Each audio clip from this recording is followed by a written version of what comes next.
Bismillahirrahmanirrahim. Assalamualaikum warahmatullahi wabarakatuh. Innal hamdalillah nahmaduhu wa nasta'inuhu wa nastaghfiruhu wa natubu ilaihi wa na'udzu billahi min syururi anfusina wa min sayyiati a'malina. May yahdihillahu fala mudilla lahu wa may yudlil fala hadiyalah. Wa asyhadu an la ilaha illallah wahdahu la syarikalah. Wa asyhadu anna Muhammadan abduhu wa rasuluhu la nabiyya ba'dah.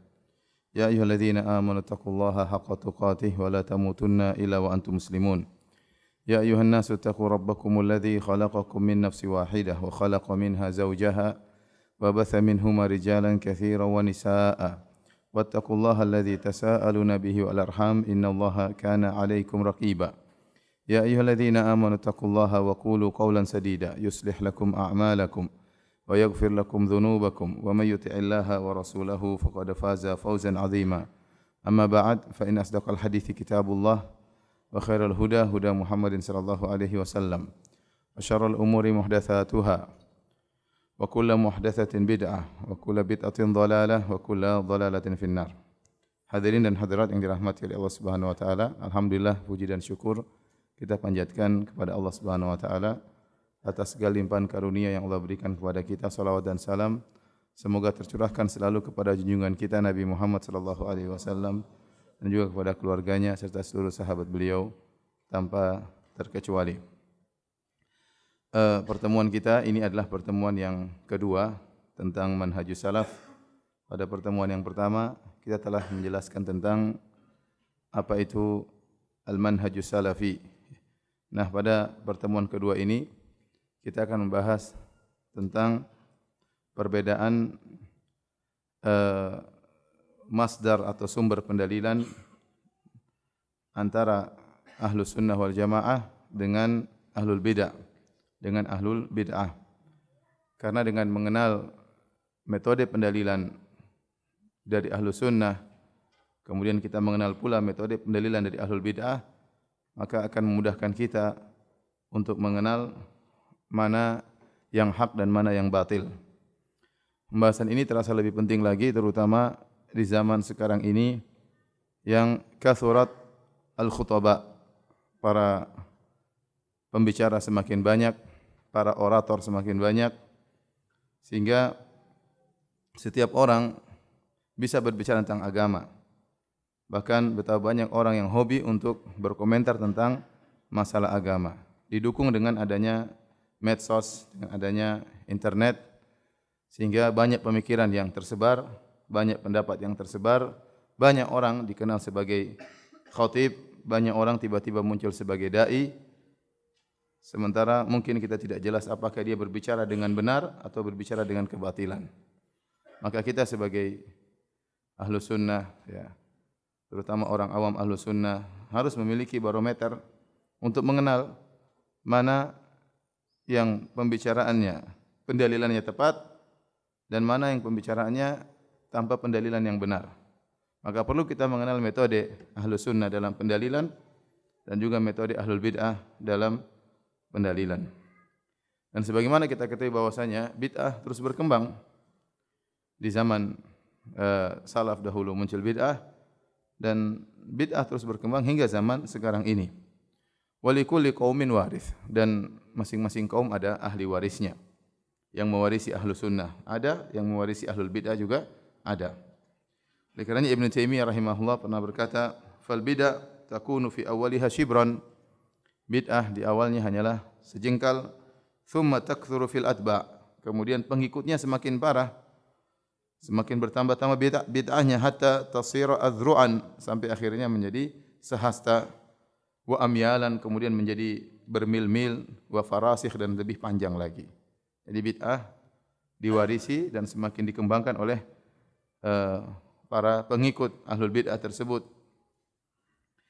Kemudian juga Mujahid, ya, pernah berkata, ya, Mujahid muridnya Ibn Abbas radhiyallahu anhu, seorang tabi'in, yabda'una murji'atan thumma yakununa qadariyatan thumma yasiruna majusan.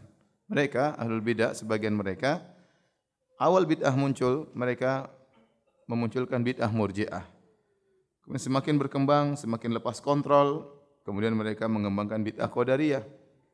Semakin lepas kontrol, akhirnya mereka seperti bid'ahnya orang-orang Majus, ya. Hadirin dan hadirat yang hadirat subhanahu wa ta'ala, ini semua menekankan kepada kita untuk lebih berhati-hati dalam belajar, ya. Sebagaimana perkataan Imam Malik rahimahullahu taala, "Inna hadzal ilma dinun fanzuru amman ta'khuduna dinakum." Sungguhnya ilmu itu agama. Maka lihatlah kepada siapa kalian mengambil agama kalian. Kalau kita tatkala belajar ilmu dunia, kita selektif, kita memilih mana guru yang tepat, mana yang mengajarkan fisika dengan barometer yang benar, dengan standarisasi yang benar, yang mengajar kimia dengan standar ilmu yang tepat. Kalau kita sakit, kita juga memilih-milih, ya. Dokter, apalagi ada spesialisnya, ya, kita memilih agar tepat dalam berobat. Maka lebih utama kita selektif tatkala kita belajar agama. Ya, karena berkaitan dengan keyakinan yang akan kita bertemu Allah dengan keyakinan tersebut. Maka seorang berusaha memilah-milih, selektif dalam belajar ilmu agama, terutama dalam masalah akidah, agar dia tidak terjebak dalam akidah yang batil, ya. Sebagaimana saya katakan bahwasanya akidah-akidah bid'ah masih berkembang sampai sekarang. Yang meneruskan mazhab Jahmiyah masih banyak. Yang menggaungkan mazhab Qadariyah, Mu'tazilah masih banyak. Yang menyerukan mazhab Murji'ah juga masih banyak. Yang memperjuangkan mazhab Khawarij juga masih banyak. Apalagi kalau kita bicara yang memperjuangkan mazhab Syiah, lebih banyak lagi. Karenanya tentu kita harus memiliki standarisasi untuk bisa membedakan mana yang di atas jalan kebenaran dan mana di atas jalan kebatilan. Hadirin dan hadirat yang dirahmati Allah Subhanahu wa taala, ya. Sekali lagi saya katakan ini pertemuan kita yang kedua. Pertemuan pertama saya jelaskan panjang lebar tentang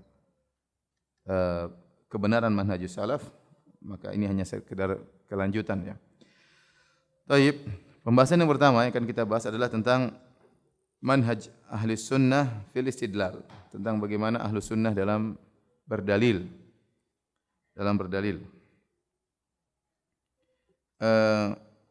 Ahli sunnah wal jamaah secara global, mereka menjadikan sumber pendalilan mereka kepada Al-Quran dan Sunnah dan Ijma'. Al-Quran dan Sunnah dan Ijma'. Kemudian ada namanya qiyas. Qiyas ada khilaf di kalangan para ahli sunnah. Jumhur ahli sunnah mengatakan qiyas juga bisa dijadikan dalil jika memenuhi persyaratan. Dan pendalilan mereka dengan 3 atau 4 hal ini, Al-Quran dan Sunnah dan Ijma' serta qiyas, ya bisa terfokuskan pada 3 perkara, ya. Pertama, bagaimana pengagungan ahlu sunnah terhadap dalil-dalil syar'i, nusus syar'iyah, mereka benar-benar mengagungkan dalil syar'i. Yang kedua, mereka hanya berdalil dengan hadis-hadis yang sahih. Dan yang ketiga, mereka benar dalam memahami dalil-dalil tersebut, yaitu mengagungi atau mengagungkan nas-nas syar'i. Yang kedua, tidak berdalil kecuali dengan hadis-hadis yang sahih selain Al-Quran, kemudian hadis yang sahih. Yang ketiga, memahami nas-nas tersebut dengan pemahaman yang benar. Inilah kesimpulan dari manhajus salaf, ya. Berdalil dengan Al-Quran dan Sunnah dengan pemahaman para salaf. Baik, adapun mengagungkan dalil-dalil baik dari Al-Quran maupun Sunnah, ya, maka telah diisyaratkan dalam banyak ayat. Di antaranya Allah berfirman, ya, dzalika wa may yu'azzim hurumatillah fa huwa khairun lahu 'inda rabbih. Dan demikian itu barang siapa yang mengagungkan hurumat, yaitu perkara-perkara, ya, syariat Allah Subhanahu wa taala, maka itu lebih baik baginya di sisi Rabb-Nya. Kemudian juga Allah berfirman, dzalika wa may yu'azzim sya'airallah fa innaha min taqwal qulub. Dan demikian itu barang siapa yang mengagungkan syiar-syiar Allah, di antaranya ayat-ayat Allah, di antaranya sabda-sabda Nabi, ya, maka itu merupakan bentuk ketakwaan kepada Allah Subhanahu wa taala. Allah juga firman, "Innama kana qaulal mu'minina idza du'u ila Allahi wa rasulihi liyahkuma bainahum an yaqulu sami'na wa ata'na wa ulaika humul muflihun." dan hanyalah perkataan orang-orang beriman jika mereka disuruh kepada Allah dan Rasul-Nya, ya, agar menghukum di antara mereka, maka mereka berkata sami'na wa ata'na, kami dengar dan kami taat. Kalau sudah datang ayat Allah, sudah datang hadis Nabi SAW, tidak ada pilihan lain, mereka hanya berkata sami'na wa ata'na, kami dengar dan kami taat. Wa ulaika humul muflihun, dan mereka itulah orang-orang yang jaya, yang beruntung. Allah melarang jangan sampai seorang mendahului perkataan Allah dan Rasul-Nya. Kata Allah, ya ayyuhalladzina amanu la tuqaddimu baina yadayillahi wa rasulih wattaqullah. Ya, wahai orang-orang beriman, janganlah kalian mendahului perkataan Allah dan perkataan Rasul-Nya. Wattaqullah, bertakwalah kepada Allah Subhanahu wa taala. Allah juga berfirman, wa ma kana lil mu'minin wala mu'minatin idza qadallahu wa rasuluhu amran an yakuna lahumul khiyaratu min amrihim. Tidak pantas bagi seorang mukmin atau seorang wanita mukminah jika Allah dan Rasul-Nya telah memberi keputusan, dia punya pilihan yang lain. Tak boleh. Dia harus ridha dengan keputusan Allah. Dia harus ridha dengan keputusan Rasulullah sallallahu alaihi wasallam. Dia ridha Allah sebagai Tuhannya, dia ridha Muhammad sebagai nabinya. Sebagai bukti dia ridha Allah sebagai Tuhannya, Muhammad sebagai nabinya, dia berkata raditu billahi rabba wa bil islami dina wa Muhammadin nabiyyan wa rasulan. Aku ridha Allah sebagai Rabbku, aku ridha Islam sebagai agamaku. Aku ridha Muhammad sebagai nabiku, artinya aku ridha kalau ada keputusan mereka aku akan tunduk kepada keputusan tersebut, tidak ada pilihan lain bagiku. Bahkan Allah tegaskan, "Fala wa rabbika la yu'minun." Demi Rabbmu kata Allah Subhanahu wa taala.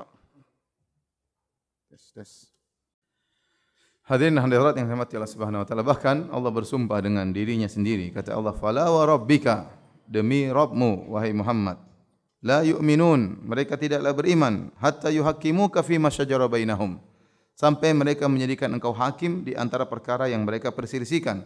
Tsumma la yajidu fi anfusihim harajan mimma qadait wa yusallimu taslima. Bukan cuma itu, mereka menjadikan engkau hakim, kemudian mereka tidak mendapati dalam diri mereka ya rasa tidak puas, rasa mengganjal sama sekali, tidak ada. Wa yusallimu taslima, dan mereka terima dengan pasrah keputusanmu. Ini tanda seorang beriman kepada Allah dan tanda beriman kepada Rasulullah sallallahu alaihi wasallam. Karenanya kita dapati para salaf dahulu mereka sangat mengagungkan sabda-sabda Nabi sallallahu alaihi wasallam. Sebagaimana diriwayatkan dalam sebagian sahabat, seperti dialog antara Ibn Umar dengan putranya. Ibn Umar radhiyallahu ta'ala anhuma pernah menyampaikan sabda Nabi, dia berkata, "Sami'tu Rasulullah sallallahu alaihi wasallam yaqul," aku mendengar Rasulullah sallallahu bersabda, "La tamna'u nisa'akumul masajida idza sta'dzankum ilaiha." Ya. Janganlah kalian melarang para wanita untuk ke masjid jika mereka minta izin kepada kalian ke masjid. Faqala Bilal bin Abdullah, berkata putranya Bilal bin Abdullah, "Wallahi lanamna'ahunna." Demi Allah kami akan melarang istri-istri kami jangan ke masjid. Fa aqbala alaihi Abdullah fasabbahu sabban sayyi'an. Maka Abdullah balik menghadap putranya tersebut, kemudian dia maki putranya dengan makian yang buruk. Kata sang perawi yaitu Abdullah, sang perawi berkata, "Ma sami'tuhu sabbahu mislahu qat." Aku tidak pernah mendengar Ibnu Umar memakinya seperti itu. Kemudian Ibnu Umar berkata, "Ukhbiruka an Rasulillah wa taqulu lanamna'ahunna." Aku mengabarkan engkau dari Rasulullah dan kau menantang dengan berkata, "Aku akan melarang para wanita." Nabi bilang jangan melarang, kau bilang aku akan melarang. Ya, jadi tegas terhadap orang yang ingin menentang sabda Nabi SAW, bahkan putranya pun dia kerasi. Demikian Abdullah bin Mughaffal radhiyallahu anhu, dia melihat seorang dari kawan-kawannya yakhdhif, yaitu mengutik batu untuk berburu, ya, dan itu dilarang oleh Nabi sallallahu alaihi wasallam. Nabi tidak suka berburu dengan cara demikian. Ya, maka dia ingatkan bahwasanya Nabi sallallahu alaihi wasallam melarang berburu dengan cara mengutik demikian. Fa innahu la yastadu bihi as-sayd wa la yankau bil adu, karena mengutik itu tidak membuat buruan tertangkap, ya, dan juga tidak mematikan musuh, ya. Walakinnahu yaksiru sin wa yakful ain, tetapi hanya sekedar mematahkan gigi misalnya atau hanya sekedar melukai mata, ya tidak ada manfaatnya. Dia sampaikan hadis tersebut kepada kawannya. Ternyata kawannya tersebut masih saja melakukan demikian. Maka dia pun marah. Abdullah bin Mughaffal dia berkata, "Ukhbiruka anna Rasulullah sallallahu alaihi wasallam kana yakrah aw yanha 'anil hadaf, thumma araka tahdhif. La ukallimuka kadza wa kadza." Ya. Kata dia, aku kabarkan kepada engkau Nabi melarang demikian dan kau tetap melakukannya, ya aku tidak akan ngomong dengan engkau sekian dan sekian. Ya. Sudah diboikot, tidak mau diajak apa? Ngomong. Karena menentang hadis Nabi sallallahu alaihi wasallam.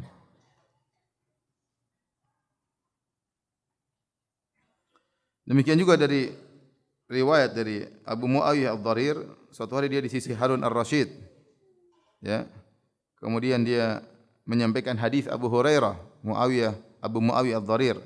Ihtajja Adamu wa Musa, tentang hadis Adam berdialog dengan Nabi Musa, ya. Ini Nabi Musa mengatakan, "Wahai Adam, ya, gara-gara engkau kami keluar dari surga." Adam mengatakan, "Bagaimana kau mencelaku wahai Musa sementara sudah ditakdirkan oleh Allah Subhanahu wa taala?" Jadi Adam mengalahkan Nabi Musa dalam berdialog. Maka ada yang komentar berkata, "Kaifa hadza wa baina Adam wa Musa ma bainahuma?"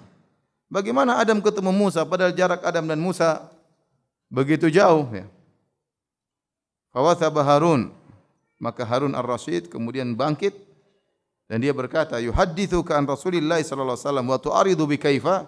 Ini orang Abu Muawiyah Ad-Dharir menyampaikan hadis kepada engkau, kau menentangnya dengan berkata, "Kok bisa? Kok bisa?" Famazala yaqulu hatta sakata anhu. Dibantah terus oleh Harun Ar-Rasyid, ya. Jadi komentar dengan tidak sopan. Bagaimana bisa Adam ketemu dengan Musa, ya.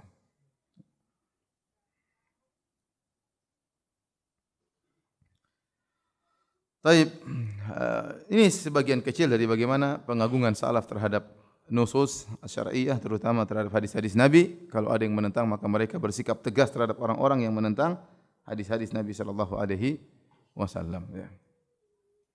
Sebagaimana sebagian ahlul bidah, nanti akan kita sampaikan bagaimana mereka menentang hadis-hadis Nabi sallallahu alaihi wasallam. Kemudian di antara bentuk mereka, bentuk pengagungan para salaf terhadap sunnah, mereka ingin menjalankan sunnah sebagaimana yang datang dari Nabi sallallahu alaihi wasallam. Tidak ditambah-tambahin, tidak dikurang-kurangin. Ini di antara bentuk pengagungan terhadap sabda Nabi sallallahu alaihi wasallam. Disampaikannya sebagaimana yang datang, tanpa ditambahin, tanpa dikurangin.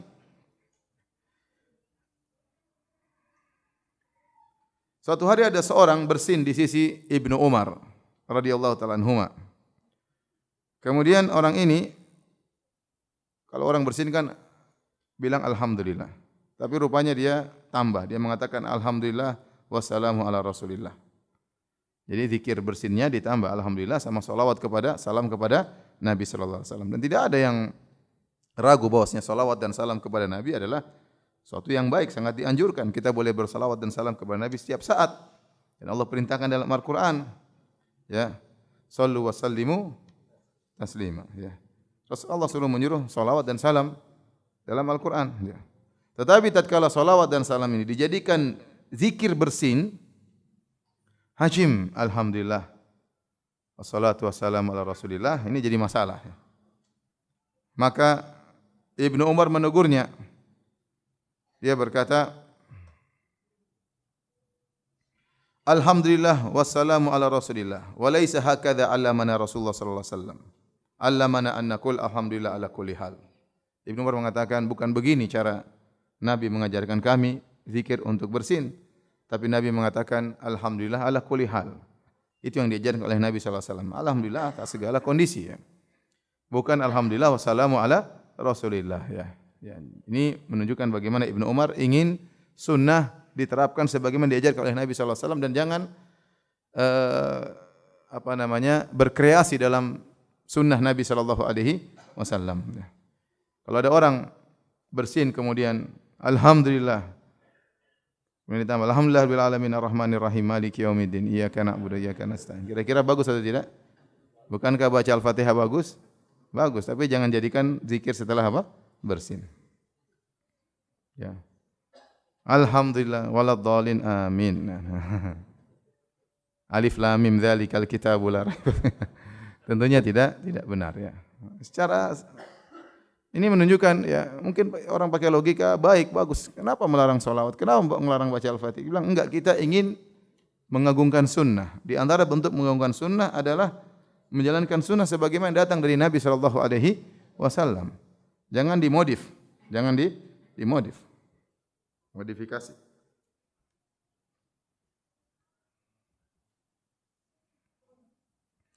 Dari Ibnu Jurayj, anna Tawusan akhbarahu, Tawus rahimahullah mengabarkan, annahu sa'ala Abdullah bin Abbas ani rak'atain. Tawus muridnya Ibnu Abbas. Dia berkata, saya pernah bertanya kepada Ibnu Abbas tentang salat 2 rakaat ba'dal asar, 2 rakaat setelah asar. Fanahahu anhuma, maka Ibnu Abbas melarang, enggak ada salat ba'di apa? Asar. Faqultu lahu, maka Tawus berkata, aku berkata kepada Ibnu Abbas, ma ada auhuma, aku tidak akan meninggalkan 2 rakaat setelah asar. Aku akan terus melakukannya. Maka Ibnu Abbas berkata, menegur dengan halus, wa ma kana lil mu'minin wala mu'minatin idza qadallahu wa rasuluhu amran an yakuna lahumul khiyaratu min amrihim. Wa may ya'sillaha wa rasulahu faqad dhalla dhalalan mubina. Dia bacakan firman Allah, tidak pantas bagi seorang mukmin, lelaki mukmin atau wanita mukminah, jika Allah dan Rasulnya sudah memutuskan suatu perkara, maka mereka punya alternatif lain, punya pilihan lain. Barang siapa bermaksiat kepada Allah dan Rasulnya, maka sungguh dia telah sesat dengan kesesatan yang nyata. Demikian juga, semisal ini, Sa'id ibn al-Musayyib, seorang ulama tabi'in, dia melihat seorang laki salat setelah terbit fajar, lebih dari 2 rakaat. Ya, namanya salat qobliyah fajar, berapa rakaat? Cuma 2. Ya. Tapi orang ini salat lebih dari 2 rakaat. Dia memperbanyak rukuk, memperbanyak sujud, maka dia tegur. Fanahahu. Maka Ibnu al-Musayyib menegurnya. Faqala, maka orang ini ngayal. Dia berkata, ya Aba Muhammad, wahai Ibnu al-Musayyib, yu'adzibuni Allahu ala salat, apakah Allah akan mengadabku gara-gara aku salat? Saya kan salat, apa salahnya? Ya. Apakah Allah akan mengadabku gara-gara aku sujud kepada Allah Subhanahu wa taala? Faqala la, kata Ibnu al-Musayyib, tidak, Allah tidak akan mengadabmu karena engkau salat. Walakin yu'adzibuka ala khilafi sunnah, tapi Allah akan mengadabmu karena kau menyelisih sunnah Nabi sallallahu alaihi wasallam. Demikian juga ada seorang berkata kepada Imam Malik bin Anas rahimahullah, ya Abu Abdullah, min aina uhrim? Wahai Abu Abdullah, dari mana aku berihram? Faqala Malik, karena dia penduduk kota Madinah, kata Imam Malik, min Dzul Hulaifah. Kalau kau ingin ihram, mikotnya penduduk kota Madinah di Dzul Hulaifah. Min haitsu ahrama Rasul sallallahu alaihi wasallam. Disitulah Nabi berihram, bermikot di Dzul Hulaifah, yang orang bilang sekarang Bir Ali. Faqala inni uridu an uhrim minal masjid min indil qabr. Aku ingin ihramnya lebih jauh lagi sebelumnya, dari Masjid Nabawi di sisi kubur Nabi sallallahu alaihi wasallam. Maka Imam Malik berkata, la taf'al fa inni akhsha 'alaikal fitnah. Jangan kau lakukan. Aku khawatir kau terkena fitnah. Ya. Jadi kan jarak dari Masjid Nabawi ke Dzul Hulaifah, ya, saya lupa berapa, belasan kilo atau 10 kilo lebih, kurang lebih, atau belasan kilo. Ya. Kemudian dari Dzul Hulaifah ke Ka'bah ya sekitar 450 kilo. Ya. Seharusnya dia mikotnya di Dzul Hulaifah, tapi dia ingin lebih jauh lagi, 10 kilo atau belasan kilo lebih jauh lagi, yaitu dari Masjid Nabawi. Ini tidak boleh tentunya, ya, melanggar sunnah. Maka Imam Malik berkata, la taf'al fa inni akhsha 'alaikal fitnah. Jangan kau lakukan, aku khawatir kau terkena fitnah. Maka dia mengayal. Dia mengatakan, wa ayu fitnatin fi hadza? Fitnah apa emang begini? Emang fitnah apa yang akan mengenaiku? Innama hiya amyal azidu, hanya beberapa kilo aku tambah saja. Beberapa mil aku tambah. Ada fitnah apa cuma nambah beberapa mil sebelum mikot? Maka Imam Malik berkata, perhatikan, wa ayu fitnatin a'dhamu min antara annaka sabaqta ila fadilatin qassara anha Rasulullah sallallahu alaihi wasallam. Imam Malik mengatakan, fitnah apa lagi yang lebih besar daripada engkau menyangka engkau melakukan suatu keutamaan yang Nabi tidak melakukannya. Kalau kau menganggap itu baik, kenapa Nabi dari Bir Ali, dari Dzul Hulaifah? Sementara kau menganggap lebih baik mikot lebih jauh lagi dari Masjid Nabawi. Berarti kau menganggap engkau telah melakukan suatu kebaikan, keutamaan yang Nabi tidak melakukannya. Fitnah apa yang lebih besar daripada ini, kata Imam Malik. Inni sami'tu Allah yaqul. Kemudian kata Imam Malik, aku mendengar Allah Subhanahu wa taala berfirman, "Falyahdharil ladzina yukhalifuna an amrihi an tusibahum fitnatun aw yusibahum adzabun alim." Hendaknya waspadalah orang-orang yang menyelisihi perintah Nabi sallallahu alaihi wasallam bahwasanya mereka akan terkena fitnah dan mereka atau tertimpa dengan azab yang pedih, ya. Jadi sudahlah, Imam Malik ingin aja udah ente ikut sunnah Nabi, jangan macam-macam, jangan dimodif, ditambah, dikurangi dengan perasaan, dengan hawa nafsu, enggak. Ini menunjukkan bagaimana para salaf dahulu mereka mengagungkan sunnah Nabi, ya, sallallahu alaihi wasallam, dan mereka ingin menjalankan sunnah Nabi sebagaimana yang diajarkan dari Nabi sallallahu alaihi wasallam, tinggal terima paket. Jangan ditambahin, jangan dikurangi. Makanya Sufyan Ats-Tsauri pernah berkata, "Ini istata'ta alla tahukka ra'saka illa bil athar faf'al." Kalau kau mampu tidak menggaruk kepalamu kecuali ada dalilnya, lakukan. Yaitu seorang berusaha menjalankan sunnah dalam segala hal. Kalau memang ada dalilnya, misalnya dalam dalil ternyata Nabi cara menggaruknya begini, ya udah ikut aja. Tapi enggak ada dalilnya. Tapi intinya dia ingin mengatakan seandainya kau tidak menggaruk kepalamu kecuali dengan ada dalil, maka lakukanlah. Baik. Yang berikutnya di antara manhaj Ahlus Sunnah wal Jamaah dalam pendalilan, selain mereka menggabungkan sunnah, mereka ingin menjalankan sunnah sebagaimana mestinya, mereka juga hanya berdalil dengan sunnah-sunnah yang sahihah. Mereka jauh dari hadis-hadis yang maudhu', hadis-hadis palsu, hadis-hadis yang dhaif jiddan, ya.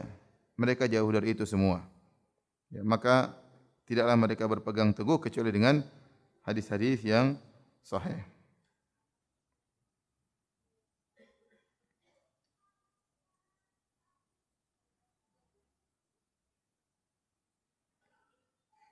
Dahulu di zaman para sahabat, semua hadis sahih. Karena sahabat langsung dengar dari Nabi atau mendengar dari sahabat yang lain. Demikian juga kalangan tabi'in, belum muncul orang-orang pendusta, orang-orang zanadiq, orang-orang zindiq. Sehingga hadis tersebar begitu saja. Oleh karenanya Ibnu Abbas pernah berkata, "Inna kunna marratan idza sami'na rajulan yaqul qala Rasulullah sallallahu alaihi wasallam ibtadaratuhu absaruna wa asghayna ilaihi bi adhanina." Kami dahulu, kalau kami sekali saja mendengar seorang berkata, qala Rasulullah sallallahu alaihi wasallam, Rasulullah SAW bersabda, kami langsung memandangnya, kami langsung konsentrasi mendengar apa yang hendak dia ucapkan. Karena pasti sahih, pasti dari Nabi sallallahu alaihi wasallam. Falamma rakiban nasu as-sa'ba wadh-dhalul, namun tatkala orang-orang mulai naik onta yang sulit dinaiki atau onta yang mudah dinaiki, artinya orang mulai tersebar, orang berani dusta, orang berani menipu, berbohong, ya, melakukan perkara yang tercela, perkara yang dipuji. Lam na'khudh minan nas illa ma na'rif, maka kami tidak mengambil dari orang-orang kecuali yang kami kenal hadisnya. Ini menunjukkan di zaman sahabat mulai muncul kehati-hatian tatkala mulai banyak orang masuk Islam dan mulai banyak terjadi safar ke sana kemari, ya, dan tidak semua orang kemudian jujur dalam menyampaikan, tidak semua orang hafalannya kuat, ya. Mungkin dia jujur tapi dia salah menghafal. Ya, makanya kata Ibnu Abbas, lam na'khudh minan nas illa ma na'rif, kami tidak mengambil dari manusia hadis-hadis kecuali yang kami kenal hadis tersebut. Muhammad bin Sirin, seorang tabi'i yang mulia, dia berkata, lam yakunu yas'aluna 'anil isnad. Dahulu para salaf dahulu mereka tidak pernah bertanya tentang isnad. Pokoknya ada hadis mereka dengar, langsung mereka benarkan. Falamma waqa'atil fitnah, tatkala muncul fitnah, muncul ahlu sunnah, muncul ahlul bid'ah, muncul khawarij dan yang lainnya, muncul rafidah, muncul qadariyah, muncul murji'ah. Maka orang-orang berubah. Kalau ada yang menyampaikan hadis, mereka berkata, sammu lana rijalakum, sebutkan nama-nama perawi kalian. Dari mana hadis ini? Fayunzar ila ahli sunnah, fayu'khadhu hadithuhum, maka dilihat jika ternyata para perawi tersebut ahlu sunnah, maka diambillah hadis mereka. Wa yunzar ila ahli bidah, fala yu'khadhu hadithum. Kalau ternyata para perawinya ada ahlul bidah, maka tidak diambil hadis mereka. Dan diriwayatkan Nabi SAW bersabda, sayukdzabu alayya, akan ada orang yang dusta atas namaku. Diriwayatkan. Nah, riwayat ini kata Ibn Taimiyah rahimahullah taala, ini riwayat benar atau tidak? Sayukdzabu alayya. Diriwayatkan tersebar di masyarakat Nabi bersabda, sayukdzabu alayya. Orang-orang akan berusaha atas namaku. Hadis yang masyhur kata Nabi SAW, man kadzaba alayya muta'ammidan falyatabawa maq'adahu minan nar. Barang siapa yang sengaja berdusta atas namaku, siapkan kaplingnya di neraka. Ini hadis mutawatir. Ya. Mimma tawatara haditsu man kadzab. Di antara hadis-hadis yang mutawatir adalah hadis barang siapa yang berdusta atas namaku, siapkan kaplingnya di neraka jahanam. Ini hadis mutawatir. Tetapi lafal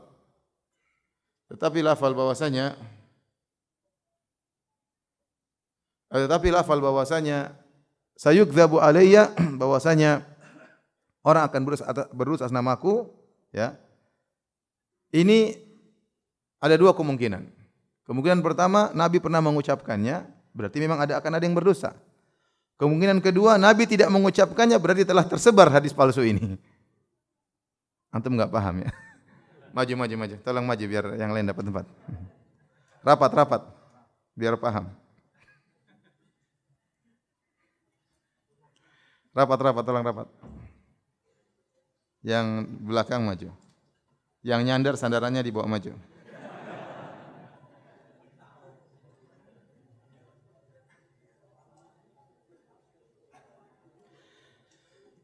Saya ulangi, hadis yang masyhur, hadis mutawatir kata Nabi, man kadzaba alayya muta'ammidan. Barang siapa sengaja berdusta atas namaku, siapkan kaplingnya di neraka. Ya, hadis ini hadis mutawatir, Nabi pernah mengucapkannya, jelas diriwayatkan oleh 10 sahabat lebih. Nabi mengatakan ancaman, barang siapa berdusta atas namaku. Ini ancaman, hadisnya sahih. Tapi ada hadis, Nabi mengatakan sayukdzabu alayya, akan ada orang berdusta atas namaku.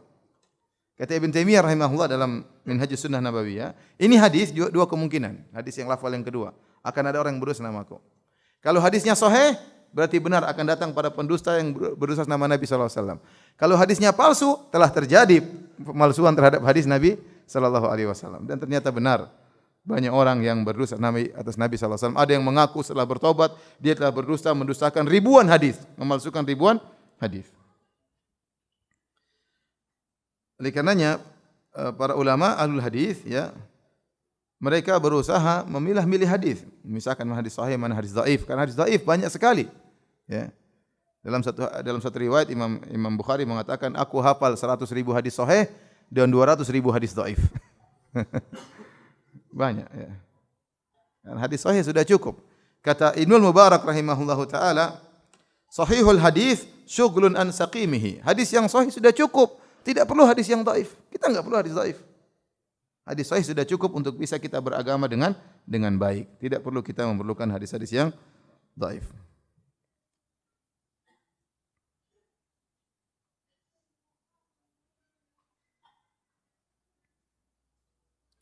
Kata Ibnu Qudamah rahimahullahu taala, ammal ahadithul mawdu'ah, adapun hadis-hadis yang palsu, allati wada'atha zanadiqah, yang telah diletakkan oleh orang-orang ahli zindiq, liyulabbisu biha ala ahli Islam, untuk membuat rancu, menipu orang-orang Islam. Awil ahaditsu dhaifatu, atau hadis-hadis yang dhaif, karena hadis dhaif bertingkat-tingkat. Ada yang dhaif jiddan, ada yang palsu, ya. Ini bertingkat-tingkat. Imma li dha'fi ruwatiha au jahalatihim, bisa jadi perawinya dhaif atau karena majhul, tidak dikenal. Au li allatin fiha, atau karena ada illah, penyakit dalam hadis tersebut sehingga menjadikannya dhaif. Fala yujuzu an yuqal biha, maka tidak boleh berpendapat dengan hadis dhaif tersebut. Wala i'tiqadu ma fiha, dan tidak boleh meyakini apa yang dalam hadis tersebut. Bal wujuduha ka'adamiha, akan tapi keberadaannya seperti tidak ada. Ini dijelaskan oleh para ulama.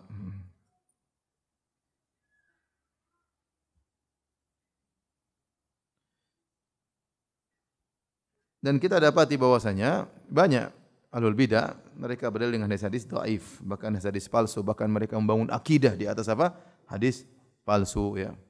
Seperti akidah mereka tentang Nur Muhammad, bahwasanya ya Nur Muhammad diciptakan sebelum alam semesta, ya. Atau hadis palsu, laulaka ma khalaqtul aflak, kalau bukan karena engkau wahai Muhammad, aku tidak ciptakan alam semesta ini. Sehingga mereka akhirnya gulu berlebih-lebihan kepada Nabi sallallahu alaihi wasallam.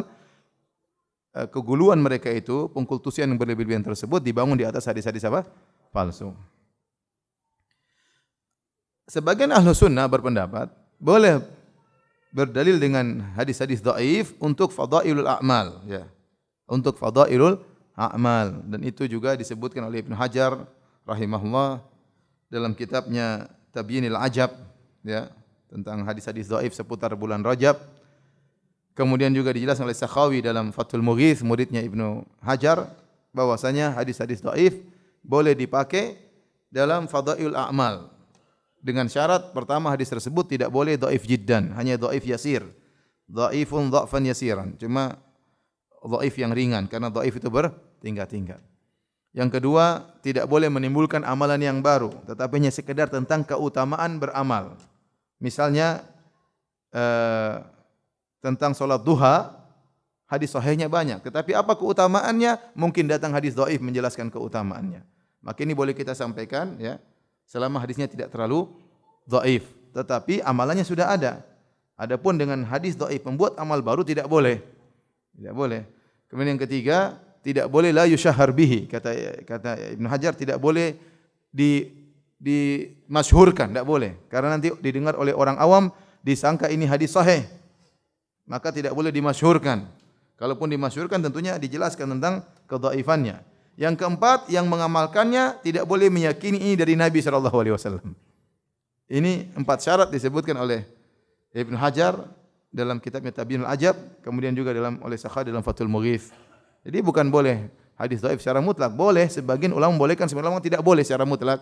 Yang membolehkan mempersyaratkan hanya pada fadail a'mal, ya.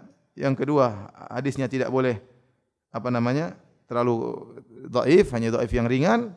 Yang ketiga, tidak boleh meyakini dari Nabi sallallahu alaihi wasallam. Yang keempat, tidak boleh dimasyhurkan. Intinya tidak boleh menimbulkan amal baru, hanya sekedar menjelaskan amal yang sudah ada dalilnya tentang keutamaannya saja. Banyak hadis seperti ini, seperti tentang haji. Haji banyak, haji rukun Islam. Hadis-hadis tentang keutamaan haji banyak, ada yang sahih, ada yang dhaif. Umrah juga syariat Islam, tetapi hadis-hadis tentang keutamaan umrah mungkin banyak, ada yang maudhu, ada yang dhaif jiddan, ada yang dhaif ringan. Yang dhaif ringan ini boleh disampaikan, tetapi disebutkan ini hadis yang dhaif agar masyarakat umum tidak meyakini itu sesuatu yang sahih. Yang terakhir, ya, bagaimana manhajus salaf dalam berdalil? Tentunya mereka berusaha memahami hadis dan sunnah Nabi serta ayat-ayat Al-Quran dengan pemahaman para salafus saleh. Dengan pemahaman para salafus saleh ini sudah kita jelaskan pada pertemuan pertama, tapi saya singgung sedikit.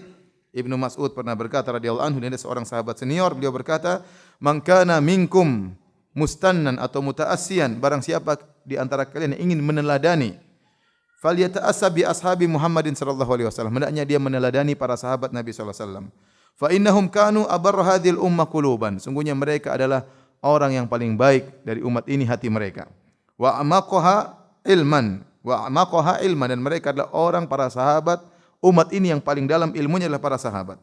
Wa aqalluha takallufan, dan mereka adalah orang tidak suka cari-cari kesulitan, ya. Tidak terlalu takalluf. Takalluf itu terlalu buat susah-susah, hendak.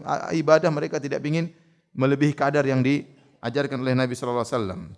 Wa aqwamaha hadiyan, dan orang yang paling, mereka adalah kaum yang paling lurus petunjuk mereka. Wa ahsanaha halan, yang paling bagus kondisi mereka. Qauman ikhtarahumullahu taala li suhbati nabiyhi. Mereka adalah kaum, para sahabat adalah kaum yang dipilih oleh Allah untuk menemani Nabi utusan Allah Subhanahu wa taala. Fa'rifu lahum fadlahum, maka kenalilah keutamaan mereka. Wattabi'u fi atharihim, wattabi'uhum fi atharihim, ikutilah mereka dalam athar mereka, dalam teladan mereka. Fa innahum kanu 'alal hudal mustaqim, sungguhnya para sahabat di atas jalan yang lurus. Dan cukup perkataan Imam Malik rahimahullahu taala, dia mengatakan kaidah yang indah, ya. Dia mengatakan di antaranya, ya, lan yuslihu hadhil umma illa bima saluha awwaluha. Umat ini tidak akan bisa baik kecuali dengan apa yang telah memperbaiki generasi pertama. Kemudian beliau berkata juga, "Fama lam yakun yauma idzin dinan falan yakunal yauma dina." Apa yang di zaman sahabat bukan agama, zaman sekarang juga bukan agama. Jadi kita tidak berbicara tentang perkara dunia. Perkara dunia silakan berinovasi, berkreasi silakan, ya. Bermodifikasi silakan. Tetapi kalau perkara agama, cukup perkataan Imam Malik, faman lam yakun yauma idzin dinan falan yakunal yauma dina. Apa yang di zaman Nabi bukan agama, zaman sekarang juga bukan agama. Karena enggak mungkin tiba-tiba di zaman sekarang jadi agama sementara di zaman Nabi tidak ada yang melakukannya. Aneh. Kalau sekarang dianggap agama padahal di zaman dahulu bukan agama, berarti agamanya Nabi dahulu waktu Nabi meninggal dunia belum sempurna. Maka ada orang datang sekarang menyempurnakannya dengan nambah ajaran tersebut, ya. Ada perkara-perkara yang di zaman Nabi tidak ada sekarang menjadi wajib, subhanallah. Dan itu ada. Ya. Di zaman Nabi enggak ada, Nabi tidak pernah melakukannya, para sahabat tidak melakukannya, sekarang jadi wajib. Kalau orang tidak melakukannya dicela, dicerca, dimusuhi. Bagaimana Anda bisa mengatakan ini wajib sementara di zaman Nabi tidak dilakukan? Ya. Maka ingat-ingat perkataan Imam Malik, "Faman lam yakun yauma idzin dinan falan yakunal yauma dinan." Apa yang di zaman Nabi bukan agama, zaman sekarang juga bukan agama. Dan kita berusaha memahami agama ini dengan pemahaman para sahabat, para salaful ummah, mereka yang lebih paham tentang maksud dari tujuan Rasulullah sallallahu alaihi wasallam. Taib. Kemudian di antara cara mereka memahami nusus Al-Quran maupun Sunnah selain dengan pemahaman para salaf, mereka juga menjamakkan dalil-dalil yang ada. Jadi dalil-dalil mereka kumpulkan berkaitan dengan satu bab dikumpulkan seluruhnya. Kemudian mereka mengkompromikan, baru mereka memahami. Makanya ada disebutkan dalam usul fikih tentang namanya Raddul Am ilal Khas, yang umum dibawakan kepada yang khusus, yang mutlak dibawakan kepada muqayyad, mujmal dibawakan kepada mubayyan. Ini semua adalah bentuk mengkompromikan dalil-dalil. Karena ahlul bidah mereka hanya memandang sebagian dalil, mereka tidak memandang dalil yang lain. Sehingga akhirnya mereka membangun akidah mereka bukan di atas mengumpulkan seluruh dalil, dikompromikan baru dibangun akidah. Tidak. Mereka lihat satu ujung dalil, satu bagian dalil, mereka lupakan bagian yang lain. Sehingga tatkala menafsirkan agama hanya berdasarkan sebagian dalil, akhirnya timbul kesalahan. Nanti akan kita jelaskan bagaimana kesalahan mereka. Taib, hadirin dan hadirat yang Allah Subhanahu wa taala, itu tadi sekilas tentang metode pendalilan Ahlus Sunnah wal Jamaah. Saya ulangi, yaitu mereka mengagungkan hadis-hadis Nabi sallallahu alaihi wasallam. Kemudian mereka berusaha menjalankan hadis-hadis Nabi sesuai dengan yang datang dari Nabi tanpa ditambah-tambahin dan dikurang-kurangin, ya. Kemudian yang ketiga, mereka hanya berdalil dengan hadis-hadis yang apa? Yang sahih. Kemudian mereka berpemahaman dengan pemahaman para salaf. Dan yang kelima, mereka berusaha mengumpulkan seluruh dalil, baru mereka ambil kesimpulan dari dalil tersebut, dikompromikan, digabungkan, baru jelas apa maksud dari dalil tersebut. Adapun metode ahlul bidah. Metode ahlul bidah terfokus pada 3 metode. Metode pertama yaitu menolak nas-nas syar'i yang tidak sesuai dengan hawa nafsu mereka, dan mereka nekat untuk menolaknya. Yang kedua, mereka tidak berpegang teguh dengan usul atau pokok-pokok agama. Mereka bermain-main di situ. Nanti akan kita jelaskan maksudnya. Yang ketiga, mereka bikin metode-metode baru. Ya. Jadi pertama, mereka tolak dalil-dalil dengan tidak sesuai hawa nafsu mereka. Metode usul yang ada mereka main-maini, mereka tidak berpegang teguh. Kemudian mereka bikin metode-metode baru. Ini tiga cara mereka dalam membuat bid'ah mereka. Taib, yang pertama, ahlul bidah mereka menolak dalil-dalil nas-nas yang tidak sesuai dengan hawa nafsu mereka. Dan ini sudah ada sejak zaman dahulu, seperti dilakukan oleh Amr bin Ubaid. Amr bin Ubaid ini salah satu tokoh Mu'tazilah, ya, yang orangnya dikenal sangat zuhud dan ahli ibadah. Amr bin Ubaid zuhud dan ahli ibadah. Karena zuhudnya dan ahli ibadahnya ini banyak orang yang terpedaya dengan dia. Padahal pemikirannya pemikiran apa? Mu'tazilah. Secara akidah sesat, tapi secara ibadah kelihatannya luar biasa. Sering menangis, kemudian rajin beribadah, zuhud dalam dunia. Ya. Maka akhirnya orang banyak terpedaya ikut dia. Dan betapa banyak ahlu sunnah juga demikian, terpedaya dengan seorang misal tokoh bid'ah, tetapi orangnya lembut, orangnya santun, ya, suka menangis, ya. Ya. Apalagi ibu-ibu, ya, suka. Ini ustadznya suka menangis. Sama dengan saya suka menangis di rumah. Akhirnya terpedaya dengan apa? akhlaknya.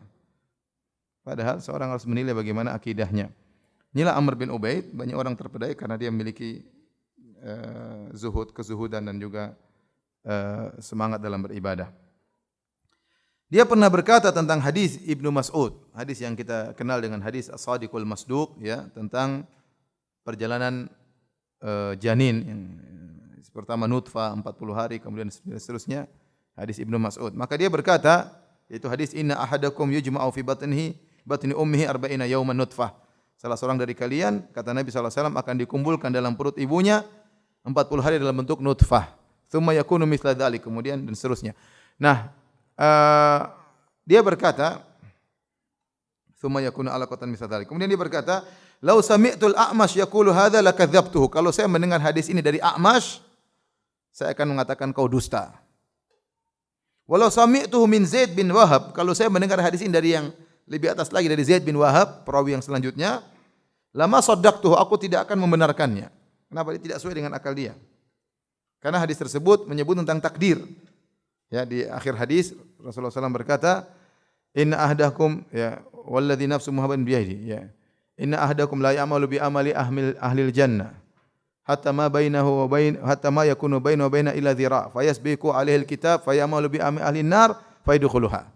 Sungguh salah seorang dari kalian beramal dengan amalan penghuni surga, sehingga jarak dia dengan surga hanya tinggal sehasta. Kemudian sudah didahului oleh takdir.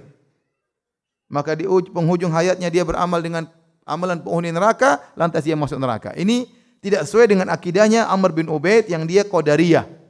Mu'tazilah Qadariyah. Dia menolak takdir.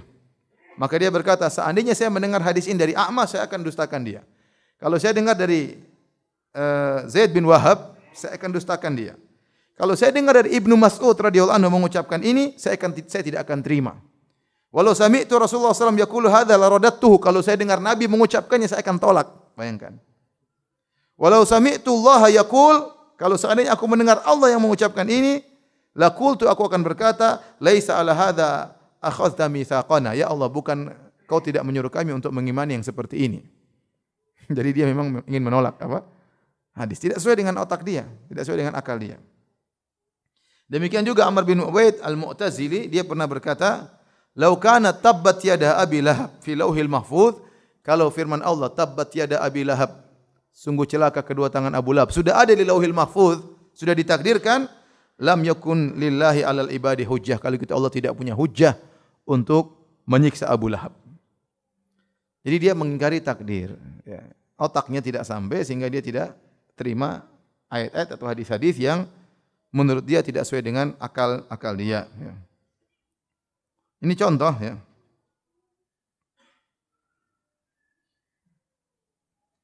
Seperti juga Ibnu Taimiyah rahimahullah taala pernah menyebut tentang sebagian tokoh-tokoh sufiyah yang berpendapat dengan wahdatul wujud.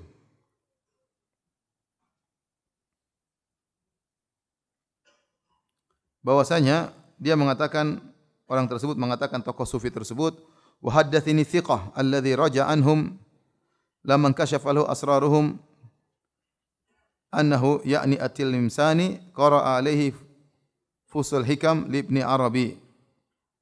Jadi bercerita ada orang dapat kasyaf dan yang lainnya, at-Tilmisani dibacakan fusul hikam karya Ibnu Arabi. Fusul hikam ini buku sesat, penuh dengan kesesatan, ya.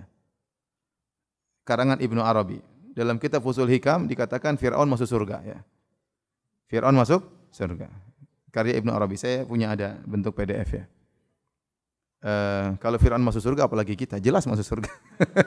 Fir'aun saja masuk surga. Apalagi kita, ya. Maka kata Ibnu Taimiyah rahimahullah taala, hadzal kalam yukhaliful Qur'an. Wahai, kata dia, wahai saudaraku, wahai sufi, perkataan Ibnu Arabi ini menyelisih Al-Qur'an. Bagaimana Fir'aun masuk apa? Surga. Maka dia menjawab, Al-Quran kulluhu syirk. Al-Quran semuanya isinya syirik. Innama tauhid fi kalamina. Ini Ibnu Taimiyah pernah berdebat dengan orang seperti ini. Kata orang ini, tauhid itu yang akidah kami yang tauhid.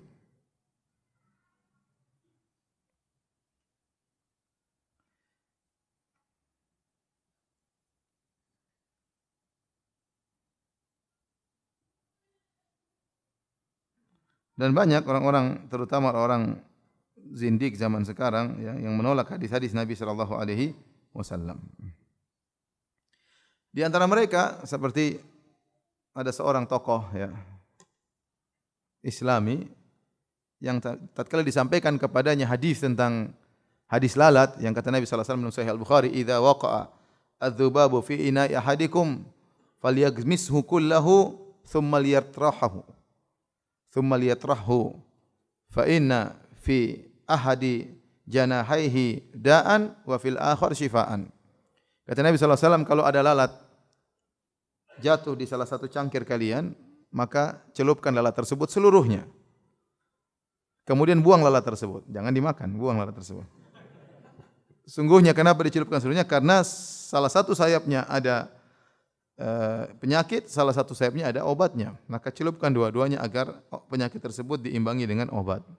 Kata dia, kata orang ini, tokoh Islami, saya tidak ingin sebut namanya, ini dia mengatakan, ya, kalau saya dengar hadis ini, lebih baik saya memilih pendapat tabib kafir. Ya.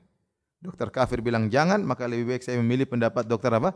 Kafir daripada mengamalkan hadis ini. Maksudnya, kalau anda pun tolak, tidak usah anda berani demikian menolak sampai lebih baik saya terima perkataan dokter kafir daripada perkataan Rasulullah sallallahu alaihi wasallam. Keberanian dalam menyikapi hadis Nabi sallallahu alaihi wasallam.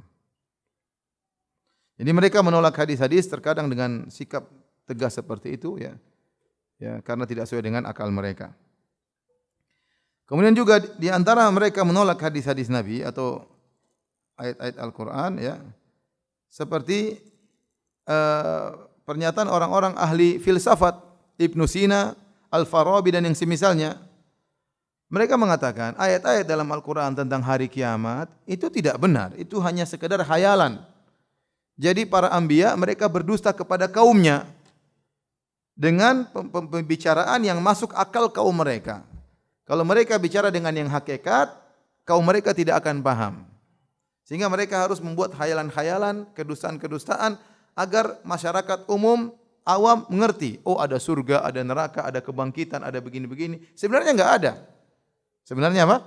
Enggak ada. Itu hanyalah khayalan-khayalan dibuat oleh Nabi melalui Al-Qur'an atau hadis-hadisnya agar orang-orang bisa tunduk dan patuh.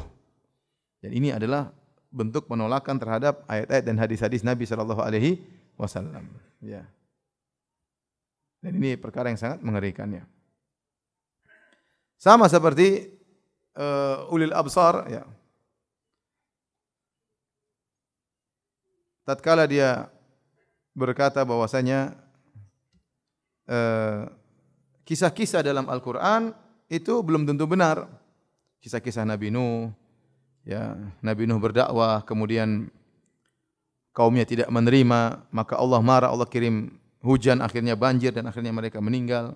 Kata dia, kok Tuhan seperti ini ya? Dan tidak sesuai dengan pemahaman liberal mereka. Karena pemahaman liberal, enggak boleh anda ngapain ngurusin agama orang lain. Paham? Di antara hak yang paling istimewa, super istimewa adalah hak beragama. Hurriyatul aqidah, seorang berhak untuk beragama, meyakini apa yang dia sukai. Dan di antara bentuk penyelisihan hak asasi yang paling besar adalah ngurusin agama orang lain. Nah, Nabi Nuh alaihissalam ada kaumnya menyembah berhala. Nabi Nuh datang, Nabi Nuh tegur, mereka tidak terima, Allah kirim azab. Ini tidak masuk dalam logikanya orang apa? Liberal. Harusnya Nabi Nuh negur mereka sudah kesalahan. Kenapa ngurusin agama orang lain? Sehingga tidak masuk dalam akal mereka. Sama dia sebutkan Nabi Saleh datang negur orang-orang, akhirnya tidak diterima, Allah kirim azab. Kata dia kisah-kisah seperti ini, ya ini tidak mesti benar. Ini hanyalah rangkaian kedustaan yang Allah buat supaya orang tunduk, supaya orang bisa sadar dengan cara seperti ini. Makanya dia buat suatu tulisan judulnya Al-Quran dan Spider-Man. Ya, seakan-akan ini dongeng, sebagaimana ada dongeng Spider-Man, ada dongeng dalam Al-Quran. Persis seperti perkataan orang kafir, in hadza illa asatirul awwalin. Al-Quran itu hanyalah dongeng-dongeng orang-orang terdahulu. Dan ini adalah bentuk menolak ayat-ayat Allah Subhanahu wa taala, ya. Kata dia maksudnya baik ya, dusta untuk kebaikan. Ibarat seorang ibu supaya anaknya jujur atau anaknya cerdas, dia bikin cerita kancil dan buaya misalnya. Itu tidak pernah terjadi ya. tapi hanya sekedar untuk agar mereka baik. Ini adalah kedustaan yang benar bahwasanya semua kisah dalam Al-Qur'an itu benar. Laqad kana fi qasasihim ibratun lil albab ma kana haditsan yuftara. Sungguh pada kisah-kisah mereka adalah pelajaran dan itu bukanlah cerita yang fiksi tapi benar-benar cerita yang ada pernah terjadi. Seperti juga perkataan sebagian orang liberal bahwasanya hadis-hadis Nabi sallallahu alaihi wasallam atau Al-Qur'an itu hanya cocok untuk 1400 tahun yang lalu, diturunkan oleh Allah cocok dengan zaman tersebut, ya, zaman tersebut. Sehingga mereka berdalil di antara dalil mereka, bukankah nabi yang datang setelahnya memansuhkan nabi yang sebelumnya, atau bukankah setiap nabi diutus kepada kaumnya, ya, nanti kaum yang lain diutus lagi nabi yang lain, ya, dan masing-masing punya syariat tersendiri. Oleh karenanya syariat seorang nabi hanya cocok dengan zamannya, itu kata mereka. Syubhat ini. Paham? Kata mereka, setiap nabi punya syariat. Nah, Muhammad pun demikian. Muhammad sallallahu alaihi wasallam punya syariat yang cocok untuk zamannya. Di zaman tersebut 1400 tahun yang lalu, Arab Badui dan yang lainnya. Nah, bagaimana kemudian kita mau memahami dengan tekstual untuk kita bawakan kepada zaman sekarang? Terus bagaimana solusinya? Solusinya kita harus berijtihad untuk bikin hukum-hukum yang baru, yang relevan, yang sepadan dengan kejadian zaman sekarang. Seakan-akan dia berkata, hadis-hadis Nabi dan Al-Quran sudah expired. Hanya cocok 1400 tahun yang lalu. Dan ini dia tidak ngomong begitu, tidak ya. Tapi kesimpulannya begitu. Karena dia mengatakan kita disuruh berijtihad untuk membuat hukum-hukum yang baru. Subhanallah. Ini perkataan ulil absar juga. Ya. Kita bilang Nabi SAW berbeda dengan nabi-nabi yang lalu. Nabi Muhammad SAW, Nabi terakhir. Ya. Diutus untuk seluruh umat apa? Manusia. Syariatnya berlaku sampai hari kiamat. Ya. Kalau nabi-nabi dulu tidak, memang ada masanya. Makanya dia mengatakan, "U'titu khamsan lam yu'tahunna ahadun min anbiya'i qabli." Aku diberikan 5 perkara yang nabi-nabi sebelumnya tidak diberikan. Di antaranya, wa kana an-nabiyyu ursila ila qaumihi khassah wa bu'istu ila an-nasi kaffah.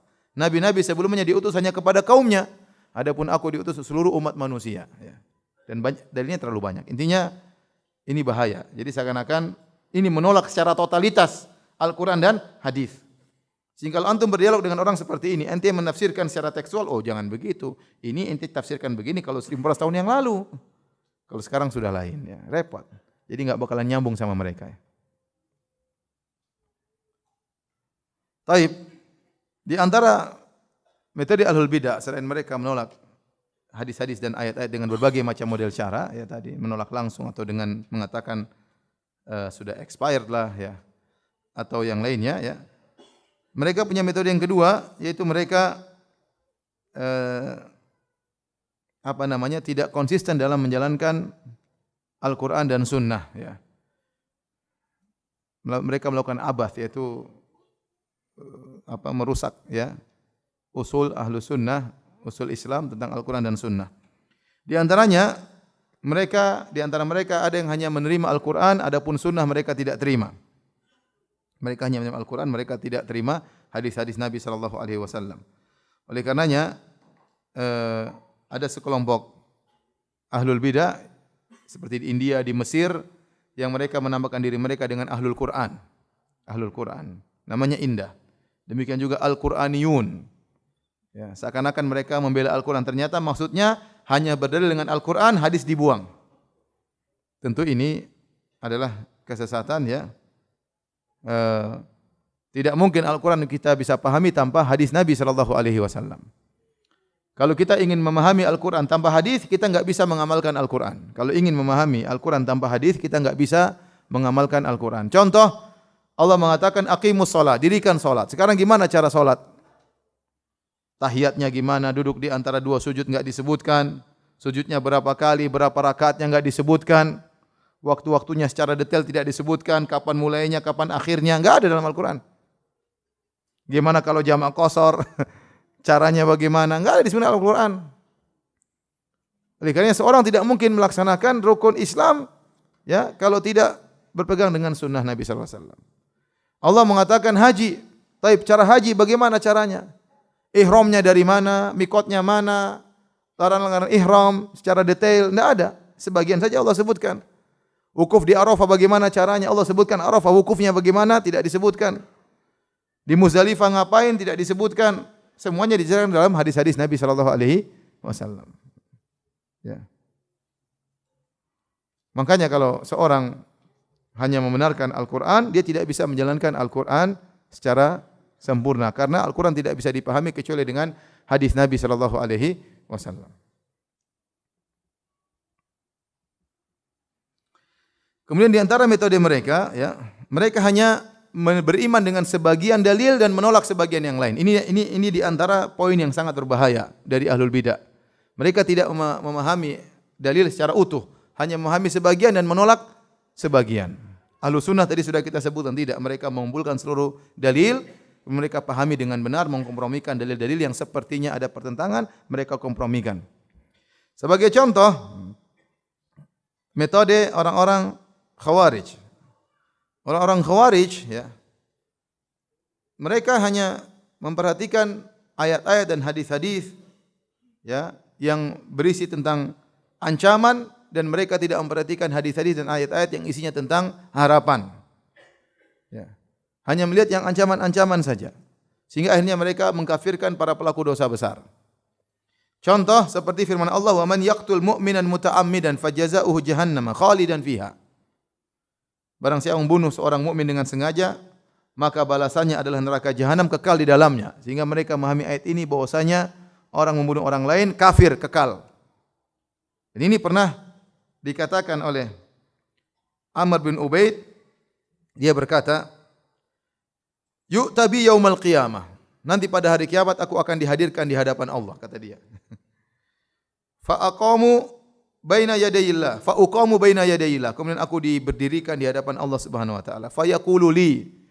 Kemudian Allah berkata kepadaku, "Lima qulta innal qatila finnar." Wahai Amr bin Ubaid, kenapa kau berkata pembunuh pasti masuk neraka jahanam? Fa aqulu anta qultahu. Aku akan menjawab Allah, aku berkata, "Ya Allah, Engkau yang mengucapkan dalam Al-Qur'an. Bukankah engkau berfirman, "Wa may yaqtul mu'minan muta'ammidan fajazaa'u jahannamu khalidan fiha." Barang siapa membunuh seorang mukmin dengan sengaja, maka kekal di neraka. Qultu lahu, ya. Dan kata sang perawi yang menceritakan kisah Amr bin Ubaid ini, dia berkata, waktu itu aku orang paling kecil hadir di rumah. Maka aku bantah Amr bin Ubaid. Aku berkata, "Ara'aita in qala laka?" Bagaimana kalau Allah berkata kepadamu, wahai Amr bin Ubaid, "Qad qultu innallaha la yaghfiru ayyushraka bihi wa yaghfiru ma duna dzalika liman yasha. Min aina alimta anni la asya'u an aghfir?" Bukankah Allah akan membantahmu, wahai Amr bin Ubaid? Bukankah aku telah berkata juga dalam Al-Qur'an, sungguhnya Allah tidak mengampuni dosa kesyirikan dan Allah mengampuni dosa selain kesyirikan bagi yang Allah kehendaki. Artinya pembunuh itu membunuh bukan kesyirikan. Dari mana engkau Amr bin Ubaid tahu bahwasanya aku tidak akan mengampuni pembunuh ini? Akhirnya Amr bin Ubaid tidak bisa menjawab. Artinya apa? Dia hanya mengambil satu ayat, dia lupa ayat yang lain. Kalau orang hanya melihat ayat, "Wa may yaqtul mu'minan muta'ammidan fajaz jahannam khalidan fiha." Barang siapa membunuh orang masuk neraka kekal dalamnya. Orang bunuh berarti kafir. Tapi kalau dilihat ayat yang lain, sungguhnya Allah mengampuni dosa selain kesyirikan bagi yang Allah kehendaki. Berarti belum tentu apa? Kafir. Maka Ahlus Sunnah menggabungkan di antara keduanya. Seperti orang-orang ahlu ittihad, yaitu ahlul hulul, wahdatul wujud, ya. Mereka membaca firman Allah, "Wa ma ramaita idz ramaita walakinallaha rama." Kata mereka, wahai Muhammad, tidaklah engkau melempar tatkala engkau melempar kecuali Allah yang melempar. Berarti semua gerakan Rasulullah itu gerakan Allah Subhanahu wa taala. Mereka hanya satu ayat. Mereka hanya lihat firman Allah Subhanahu wa taala, ya, wa huwa ma'akum aina ma kuntum. Allah selalu bersama kalian dimanapun kalian berada, sehingga mereka meyakini Allah bersama mereka dalam jasad mereka. Repot. Mereka hanya melihat sebagian ayat. Mereka tidak lihat begitu banyak ayat. Rasulullah SAW berdoa kepada Allah. Rasulullah SAW ketemu dengan Allah, dua zat yang berbeda. Dan banyak ayat yang menjelaskan Tuhan bukan manusia. Tuhan tidak pernah bersatu dengan manusia. Jadi repot, hanya ambil satu ayat kemudian yang lain tidak dilihat. Sama dengan orang-orang Murji'ah sebaliknya. Orang Murji'ah mereka hanya melihat hadis-hadis yang memberikan harapan. Sementara mereka lupa dengan hadis-hadis ayat yang memberi ancaman bagi orang pelaku maksiat masuk neraka jahanam. Contoh dalam hadis dalam Sahih Bukhari, perhatikan hadis ini. Kalau orang hanya baca hadis ini tidak baca yang lain, jadi Murji'ah, ya. Apa kata Nabi sallallahu alaihi wasallam? Ma min abdin qala la ilaha illallah tsumma mata ala dzalik illa dakhala al-jannah. Tidak ada orang seorang hamba pun mengucapkan la ilaha illallah kemudian meninggal di atas demikian kecuali masuk surga. Qultu wa in zana wa in saraq. Ya Rasulullah, meskipun dia zina, meskipun dia mencuri. Qala, kata Nabi, wa in zana wa in saraq. Yang penting mengucapkan la ilaha illallah masuk surga, meskipun zina, meskipun mencuri. Aku ulangi lagi. Ya, sahabat ini yaitu Abu Dzar kurang ingin lebih memastikan. Dia bertanya lagi. Qultu wa in zana wa in saraq. Ya Rasulullah, meskipun zina, meskipun mencuri, masuk surga. Nabi menjawab wa in zana wa in saraq. Meskipun berzina pun masuk surga. Dia ulangi lagi 3 kali. Ya Rasulullah, wa in zana wa in saraq. Ya Rasulullah, meskipun mencuri, meskipun berzina. Kata Nabi, wa in zana wa in saraq. Meskipun berzina dan mencuri. 4 kali dia berkata lagi. Wa in zana wa in saraq. Ya Rasulullah, masuk surga meskipun mencuri, meskipun berzina. Kata Nabi, wa in zana wa in saraq ala ragmi anfi Abi Dzar. Ya. Meskipun dia mencuri, berzina, meskipun menjengkelkan Abu Dzar. Meskipun Abu Dzar tidak suka. Nah, orang kalau baca hadis seperti ini, waduh, udah. Meskipun mencuri masuk surga, yang penting ngaji tauhid masuk surga. Meskipun mencuri, meskipun berzina, yang penting la ilaha illallah. Nah, kalau baca hadis seperti ini bisa jadi murji'ah. Orang Khawarij baca hadis yang lain. La yazni zani hina yazni wa huwa mu'min. Tidaklah seorang pezina tatkala berzina masih mukmin. Kafir berarti. Wala yasriku sariq hina yasriq wa huwa mu'min. Tidaklah seorang mencuri tatkala sedang mencuri dalam kondisi mukmin. Kafir. Wala yashrabu syaribul khamr hina yashrabuha wa huwa mu'min. Tidaklah seorang peminum khamr sedang minum khamr dalam kondisi beriman. Nah, orang Khawarij lihat hadis ini. Nah, ke Ahlus Sunnah menggabungkan dua-duanya. Bahwasanya yang dimaksud ini beginian, dimaksud demikian ya. Kalau orang bertauhid dengan tauhidnya matang, tidak melakukan kesyirikan dan dikehendaki oleh Allah, maka maksiatnya bisa diampuni oleh Allah Subhanahu wa taala. Tidak semua pelaku dosa besar masuk apa? Neraka. Jika Allah berkehendak mengampuninya, Allah akan ampuni. Jadi, maksud saya, lihatlah bagaimana ahlul bidah mereka hanya melihat sebagian dalil, melupakan dalil yang lain. Dan itu terjadi pada seluruh kelompok ahlul bidah. Adapun ahlus sunnah, maka mereka menggabungkan seluruh dalil baru kemudian mereka mengambil kesimpulan.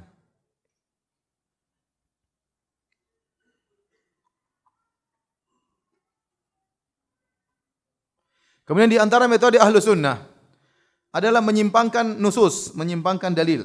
Dalil disimpangkan. Penyimpangan dalil ya bisa dua model, yaitu lafalnya disimpangkan, bisa maknanya disimpangkan. Yang banyak terjadi adalah maknanya disimpangkan, bukan lafalnya. Ya, kalau zaman dahulu ya sebagian lafal mau disimpangkan oleh ahlul bidah. Seperti sebagian ahlul bidah, mereka meyakini Allah tidak bisa berbicara. Makanya waktu mereka baca firman Allah, wa kallamallahu Musa taklima, wa kallamallahu, Allah berbicara, Allah adalah subjek, Musa objek. Wa kallamallahu Musa taklima, Allah sungguh-sungguh berbicara dengan Nabi Musa. Itu cara bacanya, Allahnya di dhamma, wa kallamallahu. Sehingga maknanya Allah yang subjek, Musa yang objek, Musa alaihissalam. Kata mereka harusnya dibaca wa kallamallaha. Allah objek, Musa ngomong sama Allah dengan ngomong sebenarnya. Ini mereka ingin rubah, jadi harokat mau dirubah sama mereka. Tapi dalam ayat yang lain mereka tidak bisa rubah wa kallamahu rabbuhu. Ini antum tidak tahu bahasa Arab jadi susah saya jelaskan ya. Intinya telah datang dalam ayat yang lain, Musa langsung jadi objek. Tidak mungkin dirubah menjadi apa? Subjek ya. Ini namanya merubah harokat atau merubah lafal. Dan ini berbahaya. Ini adalah kekufuran. Dan ini adalah kebiasaan orang-orang Yahudi. Orang Yahudi, tatkala Allah menyuruh mereka untuk minta ampun, ya, kata Allah, wa qulu hittatun naghfir lakum khotayakum. Wahai orang-orang Yahudi, waktu kalian masuk ke mana? Palestina, hendaknya kalian berkata hittah, yaitu Allah, ampunilah dosa-dosa kami. Niscaya kami akan mengampuni dosa-dosa kalian. Fabaddala alladhina zalamu qawlan ghairal ladzi qila lahum. Ternyata mereka rubah, mereka tidak bilang hittah, mereka bilang hintah tambah nun, artinya gandum-gandum ya. Harusnya ampuni dosa kami dirubah jadi apa? Hintah. Ini kebiasaan orang Yahudi.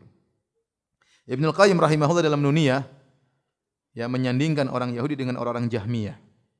Dia sandingkan. Apa kata Ibnu Qayyim? amara al-yahuda an yaqulu hittah fa abaw wa qalu hintah lihawani.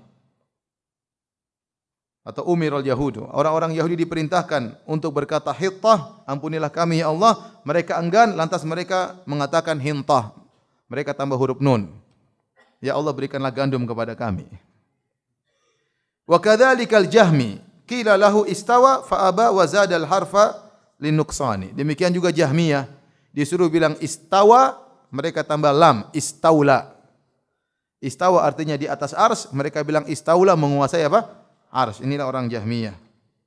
Nunul Yahudi wa lamu Jahmi huma fi wahyi Rabbil arsy zaidatani. Nunnya orang Yahudi dan lamnya orang Jahmiyah itu hanyalah tambahan dalam Al-Qur'an. Paham maksudnya? Ya, jadi mereka rubah, harusnya istawa dibilang apa? Istaula. Sebagaimana Yahudi bilang, disuruh bilang hittah, bilangnya apa? Hintah. Nun dan lam sama-sama tambahan, kata Ibnul Qayyim, ini adalah zaidatani, tambahan yang ditambah-tambah dalam Al-Qur'anul Karim. Namun itu jarang terjadi. Yang sekarang terjadi adalah tahrif al-makna. Makna dirubah yang disebut dengan mereka namanya apa? Ta'wil. Disebut dengan mereka dengan nama ta'wil. Inilah yang terjadi. Mereka mentakwil banyak sekali ayat-ayat yang berkaitan dengan sifat-sifat Allah, ya, sesuai dengan hawa nafsu mereka dan tidak sesuai dengan penafsiran para salaf dan juga para sahabat radhiyallahu taala anhum ajma'in.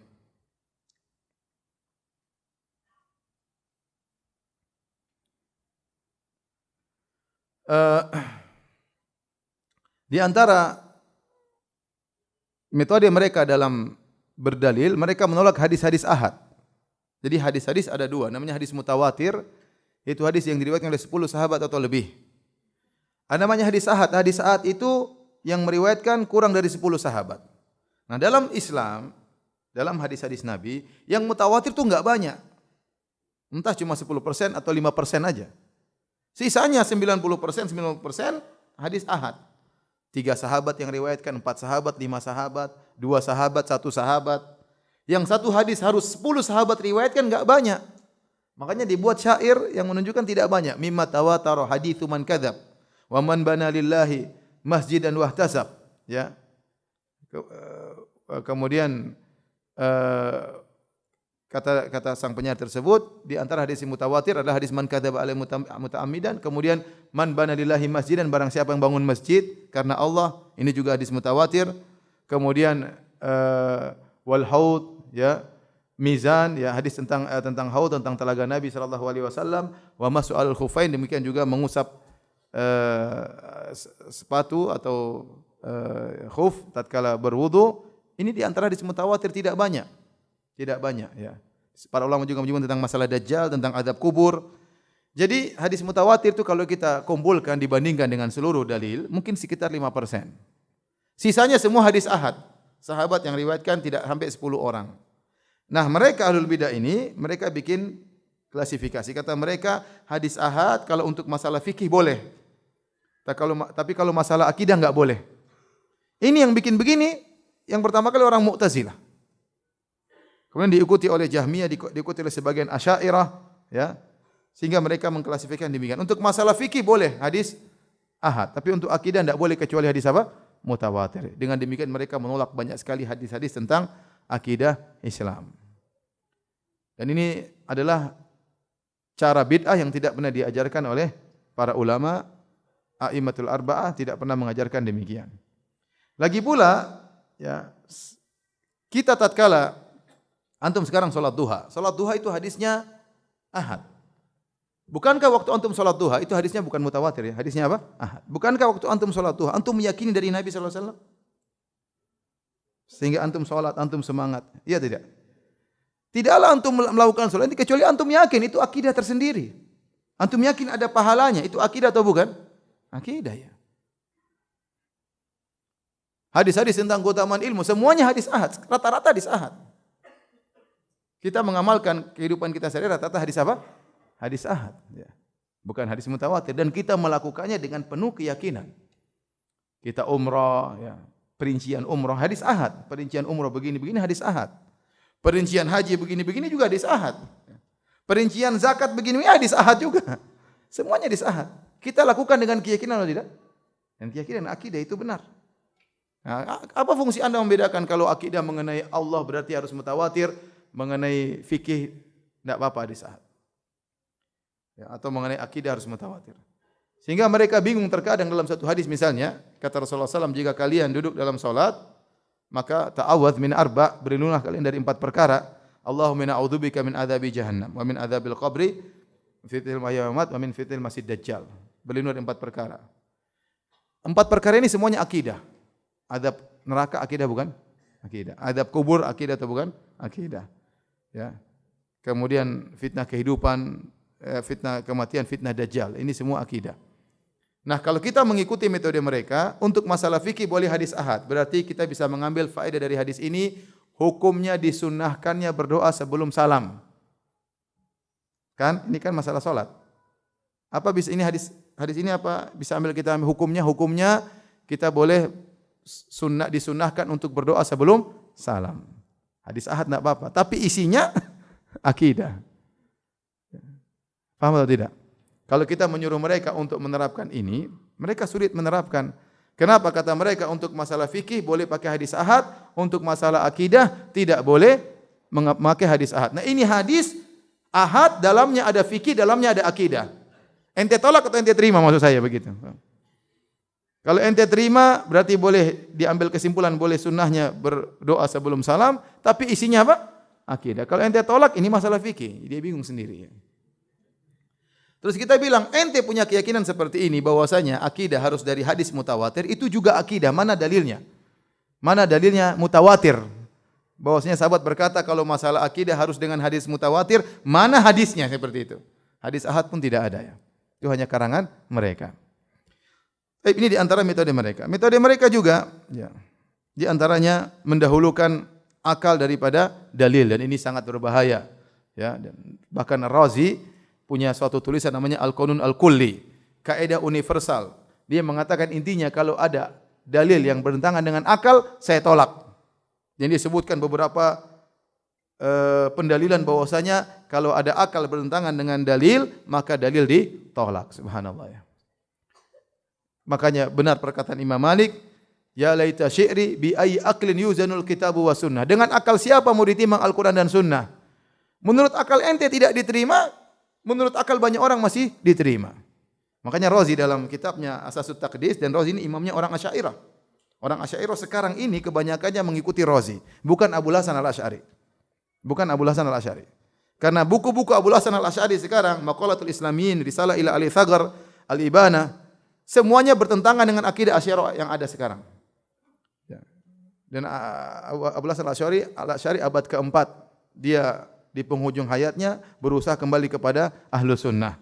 Dan buku-buku yang beliau tulis sekarang kebanyakannya berdasarkan akidah Ahlus Sunnah. Dan itu di antara perkara yang sangat mengecewakan orang-orang Asy'ariyah. Mereka mengaku pengikut Abu Hasan Al-Asy'ari, ternyata bukunya yang ada sekarang ini bertentangan dengan keyakinan apa? Mereka itu hanya mengikuti Ar-Razi abad ke-6 kalau tidak salah. Nah, Ar-Razi ini dalam Asasut Taqdis dia menolak tentang istiwa alal arsh dengan otak beliau.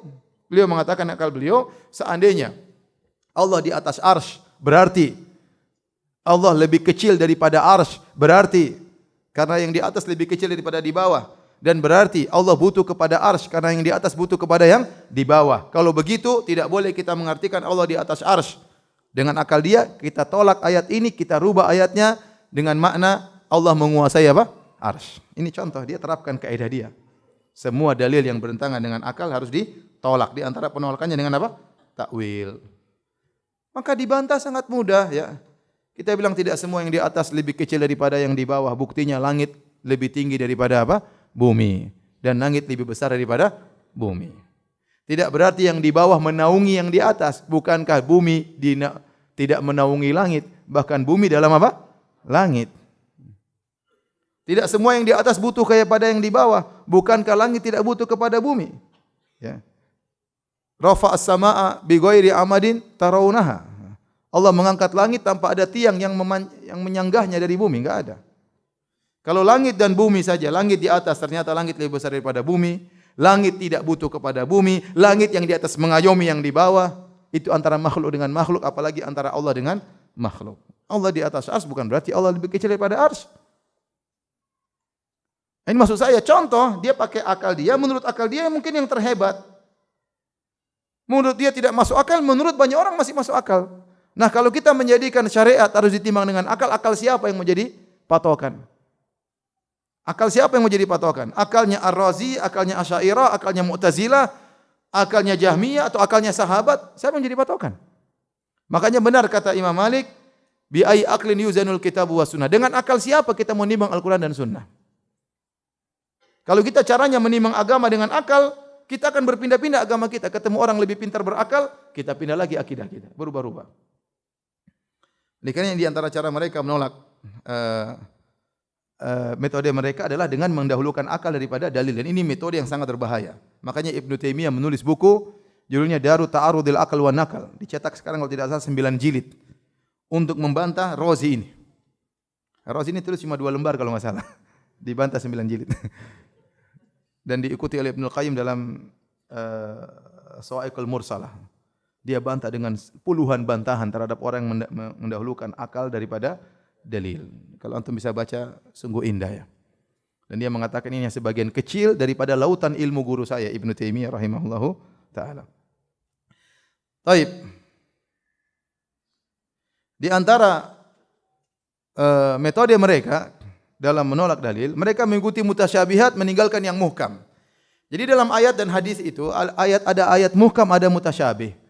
Muhkam itu apa? Jelas. Mutasyabih itu ayat-ayat yang ada samar-samarnya sehingga terkadang bisa ditarik ulur.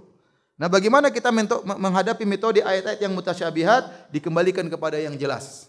Dikembalikan kepada yang muhkam. Muhkam itu ayatnya banyak, mutasyabih sedikit.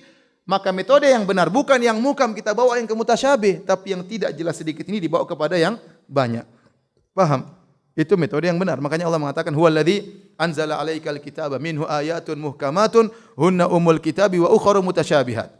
Fa ammal ladzina fi qulubihim zaygun fayattabi'una ma tasyabaha minhu ibtigha'al fitnah. Dialah Allah yang telah menurunkan kepada engkau Al-Qur'an. Dalam Al-Qur'an ada ayat yang muhkam wa ukharu mutasyabihat, dan ayat mutasyabihat yang sedikit, yang kurang jelas. Bagaimana caranya? Kalau ingin menafsirkan yang mutasyabihat, bawa ke yang muhkam. Bukan sebaliknya, yang muhkam bawa kepada yang mutasyabihat. Adapun orang dalam hatinya penyakit, kata Allah, fa ammal ladzina fi qulubihim zaygun fayattabi'una ma tasyabaha minhu ibtigha'al fitnah. Adapun orang yang hatinya ada penyakit, dia mengikuti yang mutasyabih dan dia ingin menimbulkan fitnah. Contoh, ayat tentang Allah di atas banyak sekali. Bahkan kata Imam Ibnu Qayyim rahimahullah dalam Nuniyah, bal alfani, ada 2000 dalil menunjukkan Allah di atas. Oleh karenanya syariat Islam dibangun di atas bahwasanya Allah di atas. Yang menjadi pondasi syariat Islam keberadaan Allah di atas. Buktinya apa? Buktinya Al-Qur'an turun dari mana? Dari atas. Malaikat lapor ke mana? Ke atas. Malaikat takut kepada yang di atas. Semua syariat Islam ini dibangun di atas pondasi Allah di atas. Ayat tentang malaikat lapor ke Allah banyak. Malaikat turun, Quran turun banyak sekali. Ya, terlalu banyak. Hadis-hadis tentang Allah di atas sangat banyak. Nabi berdoa, para sahabat berdoa, Nabi tunjuk ke atas, terlalu banyak. Ratusan dalil, bahkan kata Ibnu Qayyim 2000 dalil. Bahkan perkara yang diakui oleh masyarakat dengan fitrah mereka, kalau ada masalah mereka mengatakan kita serahkan kepada yang di atas. Enggak ada yang bilang kita serahkan kepada yang di mana-mana. Kalau ada orang bilang begitu, ini masalah kita besar, sudah serahkan saja kepada yang di mana-mana. Dibilang ente enggak beres otak ente. Apalagi kalau pakai mazhab Asy'ariyah, sudah ini perkara besar, berat, kita serahkan kepada yang tidak di atas dan tidak di bawah. Kira-kira gimana? Asy'ariyah kan meyakini demikian. Orang awam semua mengatakan serahkan pada yang di atas. Kalau sudah digariskan sama yang di atas, mereka sedang mengucapkan demikian. Mereka berdoa begini. Mereka tahu tatkala Nabi Isra Mi'raj, Nabi bertemu dengan Allah. Bertemunya di mana? Di atas. Jadi hadis terlalu banyak. Nah, ini terlalu banyak ayat hadis seperti ini namanya muhkam. Datang hadis misalnya atau ayat, wa huwa ma'akum aina ma kuntum. Allah bersama kalian dimanapun kalian berada. Oh, dipahami berarti Allah di mana-mana. Ini semua dibawakan kepada satu ayat ini, salah begitu caranya. Harusnya yang satu ini dibawa kepada yang ratusan dalil. Bukan ratusan dalil dibelokkan untuk sepadan dengan satu ayat yang dipahami oleh akalnya. Maka bagaimana cara kita memahami wa huwa ma'akum aina ma kuntum? Ya. Wa huwa ma'ahum aina ma kanu, dia bersama mereka di mana mereka berada, maka dibawakan maksudnya ilmu Allah selalu meliputi mereka. Seperti firman Allah kepada Nabi Musa dan Nabi Harun. Tatkala Nabi Musa dan Nabi Harun diutus oleh Allah untuk pergi kepada Firaun, ya. Maka mereka berkata, "Rabbana innana nakhafu ayyafruta alaina aw ayatgha." Ya Allah, kami takut, saya dan Musa dan Harun takut kalau Firaun melakukan kezaliman kepada kami. Kata Allah, "La takhafa." Janganlah kalian berdua takut. Inni ma'akuma, innani ma'akuma, sungguhnya aku bersama kalian berdua. Bersama bagaimana? Asma'u wa ara. Aku senantiasa mendengar kalian, aku senantiasa melihat apa? Kalian. Itu kebersamaan Allah, bukan zatnya bersama Nabi Musa dan Nabi Harun. Ya. Itu maksud saya caranya menafsirkan ayat yang mutasyabih dibawa kepada yang muhkam. Bukan sebaliknya, muhkam dibawa ke mutasyabih. Ya. Kalau caranya muhkam yang ratusan ayat dibawa ke mutasyabih, ini semua harus ditakwil. Berarti Al-Quran namanya buku takwilan kalau begitu. Seluruhnya isinya apa? Takwil. Ini contoh. Contoh di antara mereka, ini terakhir ya, tatkala mereka melakukan penyimpangan, berdalil dengan lughah, dengan bahasa. Karena mereka tidak mengerti tentang bahasa, akhirnya mereka terjerumus dalam berbagai penyimpangan. Contohnya, sebagian orang-orang Mu'tazilah menolak bahwasanya Allah dilihat di hari kiamat. Mereka menolak. Ya. Saya masih ingat, saya punya ada kawan waktu di Mekah, dia dakwah di kemah-kemah. Kemah-kemah para jamaah haji. Di antara kemah-kemah jamaah haji ada kemahnya orang-orang Mu'tazilah. Ma'ruf lah, ini kelompok Mu'tazilah, menolak Allah dilihat. Di dunia pun di akhirat Allah enggak bisa dilihat. Maka teman saya itu orang Saudi, dia langsung masuk, dia ceramah, dipersilakan, dia orang Saudi, silakan. Dia ceramah. Dia ceramah tentang kenikmatan surga. Kemudian dia berceramah tentang melihat wajah Allah, kenikmatan terindah. Mulai mereka gelisah. Sebagian mereka keluar, tidak bisa terima kalau Allah bisa dilihat di hari apa? Akhirat. Kenapa? Otak dia enggak sampai, dia bilang enggak bisa. Kenapa enggak bisa? Pakai akal semuanya.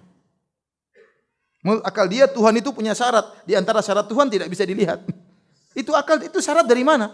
Siapa yang datangkan syarat tersebut?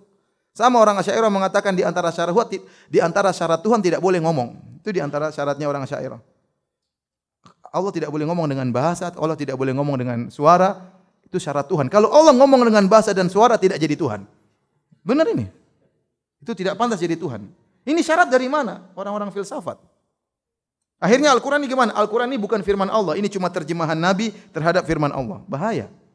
Itu akidahnya orang Asy'ariyah. Jadi dengan akal mereka menolak Allah bisa dilihat. Di antara dalil mereka menggunakan dalil dengan bahasa. Karena Nabi Musa waktu berkata kepada Allah dalam surat Al-A'raf, "Rabbi arini anzur ilaik." Ya Rabbku, tunjukkanlah dirimu, aku ingin melihatmu. Jadi kata para ulama, Nabi Musa rindu. Karena Nabi Musa sudah ngomong sama Allah, ada kerinduan ingin lihat Allah Subhanahu wa taala. Maka Allah mengatakan, "Lan tarani," kau tidak bisa melihat aku. Kata mereka, Allah tidak bakalan bisa dilihat sampai kapanpun. Yang benar Nabi Musa tidak bisa melihat Allah di dunia, di akhirat terlalu banyak dalil bahwasanya Allah dilihat. Perkataan Allah lan tarani, kata mereka lan dalam bahasa Arab itu artinya menafikan selama-lamanya abadi, dan ini tidak benar dalam bahasa. Ini saya contohkan, mereka salah dalam bahasa Arab. Mereka mengartikan lan itu tidak mungkin ditolak selama-lamanya, padahal tidak demikian ya. Dalam bahasa Arab lan itu tidak mesti abadi ya. Tentunya di pembahasan bahasa Arab ya. Kemudian contoh, sebagian orang-orang mengartikan firman Allah Subhanahu wa taala, "Was-samaa'a banainaha bi'aidin wa inna lamusi'un." Allah berfirman, dan langit kami bangun bi'aidin, dengan tangan-tangan kami. Ya. Kemudian kita buka buku tafsir, para ahli tafsir mengatakan biquwah, dengan kekuatan. Kata mereka, lihat ahli tafsir mentakwil. Bi'aidin itu dengan tangan, artinya apa? Ditafsirkan dengan kekuatan. Mereka enggak ngerti. Ternyata ID dalam bahasa Arab artinya kekuatan memang. Al-aid itu artinya bahasa Arab artinya apa? Kekuatan. Mereka enggak ngerti. Ini contoh karena mereka jahil. Contoh lagi, mereka menafsirkan istawa ala dengan istaula. Allah istawa di atas diartikan dengan istaula, menguasai. Padahal tidak ada dalam bahasa Arab. Istawa ala maknanya istaula itu enggak ada dalam bahasa Arab. Tapi karena mereka sudah meyakini terlebih dahulu, mereka gatok-gatokkan kalau bahasa kita. Dicari pas ngepas-ngepasi ya. Ternyata tidak ada dalam bahasa Arab. Contohnya juga Allah berfirman, Nasullaha fanasiyahum. Nasi dalam bahasa Arab, nasiya bisa dua makna. Bisa artinya lupa, bisa artinya meninggalkan. Dan ini disebutkan dalam buku-buku bahasa. Seperti Ibnu Faris menyebutkan nasiya bermakna taroka, meninggalkan. Kata mereka, coba ente mau tafsirkan ayat ini. Allah lupa. Apakah Allah lupa? Berarti harus ditakwil. Ini karena kejadian seorang dai di YouTube bilang begitu. Apakah Allah lupa? Dia enggak tahu bahasa Arab. Padahal nasiya itu dalam bahasa Arab bisa artinya meninggalkan, bisa artinya apa? Lupa. Dalam yang berkaitan dengan Allah artinya meninggalkan. Allah tinggalkan apa? Mereka. Ini contoh maksud saya. Karena kejahilan dengan bahasa Arab akhirnya mereka terjerumus dalam penyimpangan-penyimpangan. Masih ada yang terakhir, sabar ya. Selain mereka memiliki metode yang aneh-aneh, mereka juga bikin metode-metode baru yang mereka jadikan usul pokok dalam agama mereka. Contohnya, orang-orang Rafidhah. Mereka menimbulkan suatu sumber hukum yang baru, yaitu Al-Quran, Sunnah, dan sunnahnya para a'imah, para imam-imam mereka. Ini sangat berbahaya, karena mereka menganggap imam-imam mereka maksum. Imam mereka 12 orang semuanya maksum. Namanya kalau maksum enggak mungkin apa? Salah. Kalau enggak mungkin salah berarti seluruh perkataan perbuatannya adalah sumber hukum. Makanya kedudukan perkataan dan perbuatan imam mereka seperti hadis. Seperti hadis. Makanya kalau antum buka buku-buku mereka, Usulul Kafi, Biharul Anwar, ya buku-buku hadisnya orang-orang Syiah isinya hadis-hadis imam. Hadis-hadis apa? Imam. Kalau kita Ahlussunnah, orang Islam cuma dua, Al-Quran sama hadis Nabi. Tidak ada hadis Abu Bakar, enggak ada hadis apa? Umar, karena Abu Bakar dan Umar tidak maksum. Nah, mereka punya 12 imam, mereka anggap semuanya maksum. Makanya dalam buku-buku mereka bukan cuma hadis Nabi, hadis imam juga kedudukannya sama dengan hadis Nabi. Dan ini sumber hukum yang baru. Paham? Saya berdebat dengan orang Syiah, saya pernah bilang, Anda punya sumber hukum yang ketiga. Apa itu? Al-Quran, hadis, hadis imam. Ini bahaya, enggak mungkin nyambung kita dengan Anda. Kalau kita mau nyambung, mau berdiskusi, kata Allah, fa in tanaza'tum faruddu ila Allahi war Rasul. Kalau kalian berselisih, kembalilah kepada Allah dan Rasulnya. Ya. Sekarang harus ada tambahan yang ketiga, kembalikan kepada imam, repot. Ya. Nah, kalau kita sumber hukumnya beda, gimana kita mau nyambung? Saya punya A dan B, engkau punya A, B dan C, repot, enggak nyambung. Ini contoh mereka bikin sumber hukum yang baru. Jadi antum tidak bakalan nyambung dengan orang-orang Syiah. Contohnya juga falasifah al-batiniyah seperti Qaramito dan yang lainnya. Firqah batiniyah itu firqah apa? Yang memiliki tafsiran batin dan tafsiran apa? Zahir. Antum semua yang antum baca semua dalam buku tafsir Ibnu Katsir, kemudian tafsir At-Tabari, tafsir Al-Baghawi, semua tafsir itu tafsir zahir. Mereka punya kaidah sendiri namanya tafsir apa? Batin. Nah, enggak nyambung gimana? Antum berkata Syafi'i itu zahir. Berkata Hanafi, berkata Hambali, itu semuanya apa? Zahir. Kita punya tafsir apa? Batin. Itu enggak bakalan nyambung, percuma. Seperti mereka menafsirkan Qaramito. Puasa artinya menahan. Menurut tafsir zahir, menahan makan dan minum. Menurut tafsir batin, menjaga rahasia. Haji menurut tafsir zahir, pergi ke Mekah, sana tawaf di Ka'bah, pergi ke Arafah dan selanjutnya. Kata mereka tafsir batinnya kami haji itu mengunjungi guru-guru kami, kan enggak nyambung, repot. Antum enggak bakalan nyambung dengan orang yang punya kaidah seperti ini, ada tafsir zahir, ada tafsir batin ya. Makanya itu syariat, kita sudah hakikat. Hakikat apa? Enggak salat. Yang masih salat namanya apa? Syariat. Di tafsir zahir, kita tafsir apa? Batin. Kemudian namanya kasyaf wal ilham. Kasyaf dibukakan oleh Allah tafsiran-tafsiran baru, ada ilham-ilham. Ini juga repot zaman sekarang. Contoh, ada sebuah solat yang dilakukan orang-orang Indonesia disebut dengan solat Rebu Wekasan. Itu solat dilakukan di akhir bulan Safar, hari Rebu. Menurut mereka itu hari banyak musibah. Makanya untuk bisa menghilangkan musibah tersebut, lakukanlah solat namanya solat tolak bala. Dari mana? Sebagian dai saya nonton di YouTube dia mengatakan ini seorang syekh dapat ilham. Ada guru dapat ilham. Kalau ente benarkan ya lakukan, kalau enggak juga enggak apa-apa. Loh gimana? Ilham bikin syariat baru. Ini syariat salat Rebu Wekasan ini adalah bid'ah dibangun di atas kesyirikan. Saya ulangi, bid'ah dibangun di atas apa? Kesyirikan. Kenapa saya bilang kesyirikan?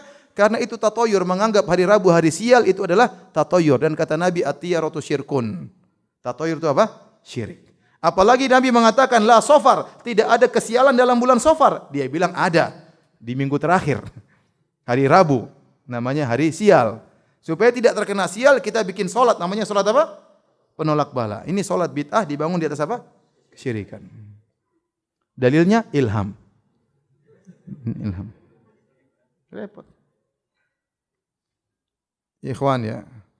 Aneh-aneh orang sekarang ya. Ada yang bilang ilham, ada yang bilang bisa baca hati manusia, subhanallah. Ada orang dia bisa baca hati orang. Gimana baca hati orang? Nabi sih tidak tahu hati orang. Nabi tidak tahu ada orang munafik sebagai Nabi tidak tahu mereka. Wa mimman haulakum minal a'rabi munafiquna. Wa min ahlil madinati maradu ala nifaqi la ta'lamuhum nahnu na'lamuhum sanu'adzibuhum marratain dalam surat At-Taubah. Kata Allah, di sekelilingmu ada orang-orang munafik yang kau tahu dan ada yang kau tidak tahu, wahai Muhammad. Kalau Nabi tahu isi hati manusia, Nabi akan tahu semua mana munafik, mana bukan munafik. Nabi tidak tahu isi hati manusia. Waktu Aisyah dituduh berzina, Nabi bingung, istrinya berzina atau tidak. Nabi tidak tahu. Kalau Nabi tahu isi hati manusia, Nabi tahu, oh Aisyah enggak zina, dia jujur. Nabi enggak tahu. Siapa yang kasih tahu Aisyah tidak berzina? Allah Subhanahu wa taala. Kemudian datang orang sekarang, oh ini ada tahu isi hati manusia, dia tahu, repot. Dengan mimpi lagi, macam-macam lagi. Jadi ikhwan, ente sekarang bisa bedakan mana insyaallah mana pendalilan Ahlus Sunnah, mana pendalilan bukan dari apa? Ahlus Sunnah. Maka seorang berusaha beragama dengan akidah yang benar, bertemu dengan Allah dengan dalil yang benar, bukan dengan metode pendalilan Ahlul Bidah. Demikian saja ya kajian kita. Ada yang bertanya kan? Banyak ya.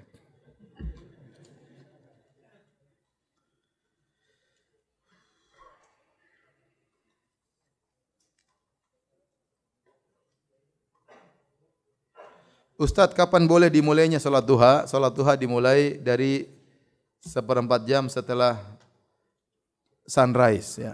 Itulah awal dari, kata orang, salat syuruk, itulah awal dari salat duha. Berakhirnya salat duha sekitar sebelum salat duhur. Salat duhur itu waktu terlarang kira-kira 7 menit atau 10 menit sebelum adzan zuhur. Itulah waktu terakhir salat duha. Seorang boleh salat duha di antara dua waktu tersebut. Sekitar 15 menit setelah sunrise sampai sekitar 10 menit sebelum adzan zuhur. Dan yang terbaik adalah sekitar jam 10, setengah 11. Kata Nabi SAW, salatul awwabin hina turmadul fisal. Salatnya orang-orang awwab yang senantiasa kembali kepada Allah, salat duha tatkala anak onta kepanasan. Kata Syekh bin Baz rahimahullah, sekitar jam 10, setengah 11 siang, pagi.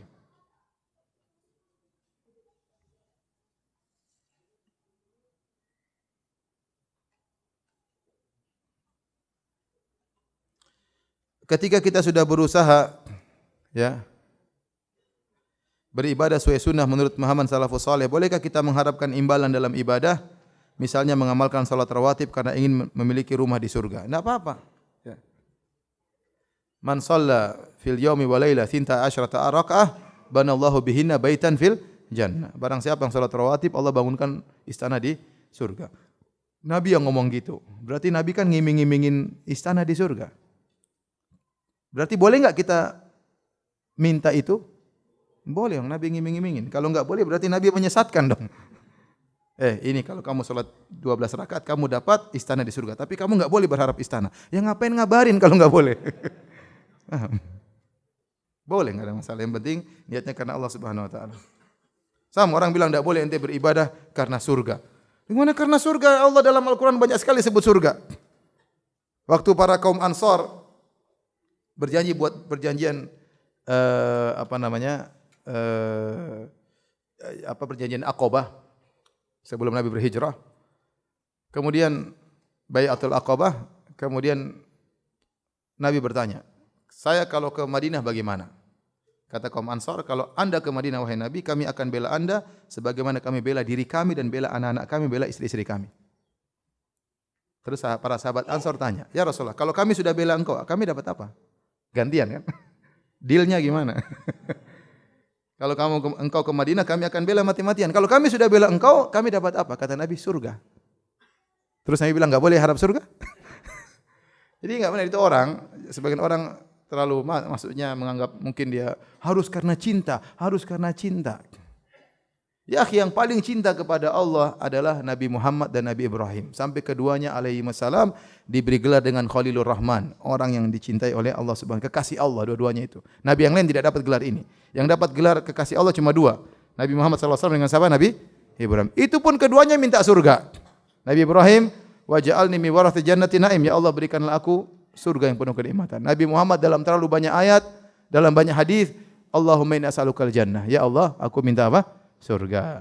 Nabi suruh kita minta surga. Idza sa'altumullah fas'alul firdaus. Kalau kau minta sesuatu kepada Allah, mintalah surga firdaus.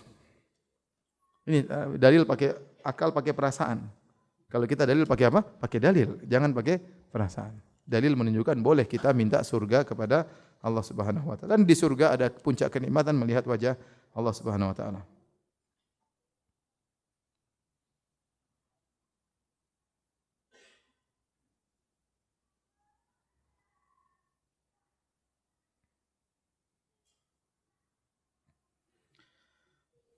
Apakah suatu kemaksiatan bisa dihubungkan dengan penyakit tertentu? Misal durhaka kepada orang tua bikin sakit jantung. Maksiat bisa menimbulkan berbagai macam musibah. Tidak ada musibah yang menimpa kita kecuali karena maksiat. Ma asabakum min musibatin fabima kasabat aydikum.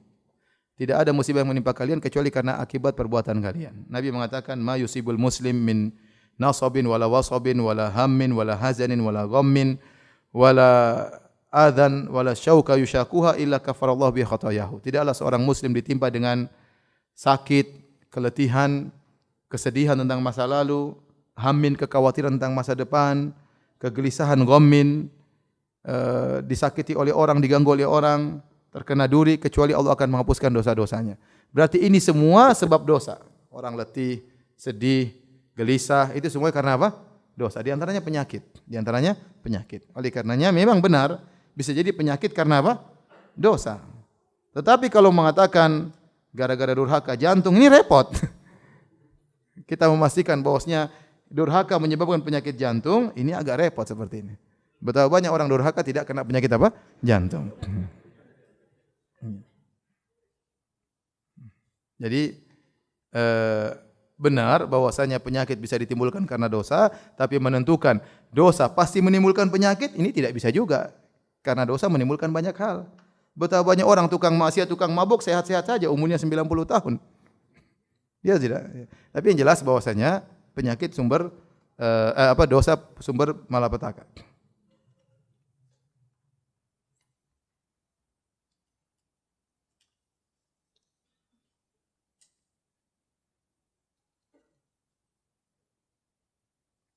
Ustaz, apakah hadis dhaif boleh digabungkan dengan hadis sahih ketika melakukan suatu ibadah, contohnya berdoa berbuka puasa?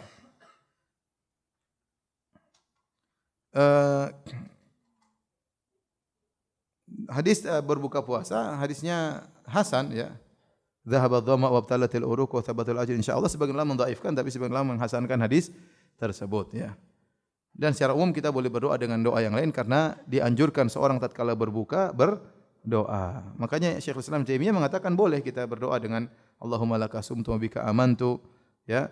Karena doanya disyariatkan. Adapun lafal-lafal ya, bisa saja dengan perkataan salaf, pembahasan salaf atau hadis yang dhaif selama bukan menimbulkan syariat baru. Faham? Bukankah kalau kita berpuasa kita boleh berdoa? Boleh. Bukankah kalau kita berbuka kita boleh berdoa? Nah, doanya apa? Itu jadi masalah. Doanya apa? Nah, sebagian ulama mengatakan doanya dengan zahabat dhama'u karena hadisnya apa? Hasan. Sebagian ulama mengatakan itu pun dhaif, bebas dengan doa-doa yang lainnya, yang mana saja. Ya, apakah itu atau yang lainnya, bebas, yang penting berdoa. Karena di antara keistimewaan orang yang berpuasa, salah satu la turaddu da'watuhum, 3 orang yang doanya tidak akan ditolak, di antaranya as-shaim hatta yuftir. Orang yang berpuasa sampai dia berbuka. Dan dalam sebagian riwayat inna lis-shaim da'watan inda fitrihi da'watan la turab. Orang yang berpuasa doanya tidak ditolak tatkala dia berbuka. Dia berbuka. Hadis ini juga diperselisihkan. Ada yang mengatakan dhaif, ada yang mengatakan hasan ya. Tapi Ibnu Katsir rahimahullah berpendapat bahwasanya di antara dianjurkan seorang berdoa adalah tatkala hendak berbuka, dan itu juga pendapat Syekh Utsaimin rahimahullahu taala. Oleh karena saya ingatkan nanti tatkala antum puasa jangan lupa sebelum berbuka berdoa. Apakah Anda terlalu cemburu sebagai laki-laki jika melihat sikap akhwat yang sedang proses ta'aruf dengan Anda? Suka melike foto-foto non mahram walaupun itu temannya. Apakah cemburu itu wajar atau berlebihan? Bagaimana menyikapinya Ustaz? Jadi baru ta'aruf, belum menjadi milik ya. Ini akhwat ta'aruf dengan ikhwan. Ikhwannya ngecek Facebooknya. Ternyata si akhwat ini suka nge-like apa? Ikhwan non mahram. Dia cemburu, wajar atau tidak? Wajar. Itu wajar ya. Ini mau jadi istri kita modelnya suka nge-like ikhwan-ikhwan yang lain, aduh. Mending enggak usah. Jangan-jangan setelah kita nikah masih berlanjut.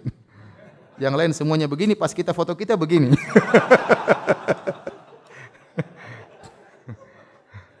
Jangan, repot begitu.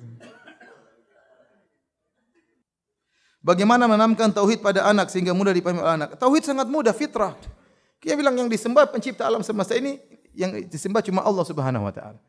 Gampang itu, masa orang nyembah sapi, masa orang nyembah apa? Pohon, masa orang minta sama orang mati. Kan itu sebenarnya logis kita bilang itu semua ngawur itu, enggak masuk akal. Masa orang mati diminta-mintain.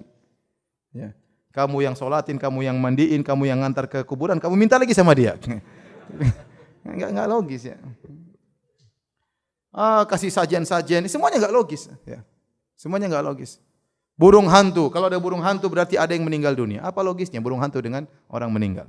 Ada 2 ekor burung hantu datang ke rumah. Bung, bung, bung. Waduh. Akan ada 2 orang meninggal dunia. Ya akhi, subhanallah. Ini burung hantu lagi bercanda sama istrinya, ente. Saya punya kawan, dia dia punya perusahaan sawit, kebun sawit. Kebun sawit itu ada hama. Hamanya itu tikus merusak sawit. Nah, untuk menghilangkan hama tikus tersebut, yang saya tahu dari 2 teman saya, dua di perusahaan sawit yang berbeda, dengan 2 metode. Satu metode dengan ular kobra. Ular kobra untuk makan tikus-tikus tersebut. Ya, dan satunya lagi dengan burung hantu. Nah, ada di satu perusahaan ini orang tukang membiakkan burung hantu. Ya. Nah, burung hantu itu fungsinya untuk apa? Nangkap apa? Tikus. Coba. Dia berarti mendatangkan orang mati banyak kalau kalau setiap burung hantu mewakili 1 orang mati, bahaya. Itu enggak benar. Apa hubungannya? Sekarang ente bicara tauhid gampang sekali. Apa hubungannya orang keluar rumah tahu-tahu ada merpati yang beolin. Terus ente sial. Ya, aduh saya enggak jadi keluar, bahaya. Baru keluar rumah kena beolan burung merpati. Enggak usah lagi protes, wahai burung merpati. Bumi ini luas. Kenapa kepala saya yang ente pilih? Kalau burung merpati bisa bicara, dia akan jawab. Ya. Kamu juga saya suruh keluar pas saya lagi beol. Apa hubungannya dengan kesialan? Ada kesialan kebetulan aja, apa hubungan dengan kesialan? Jadi sebenarnya tauhid itu fitrah.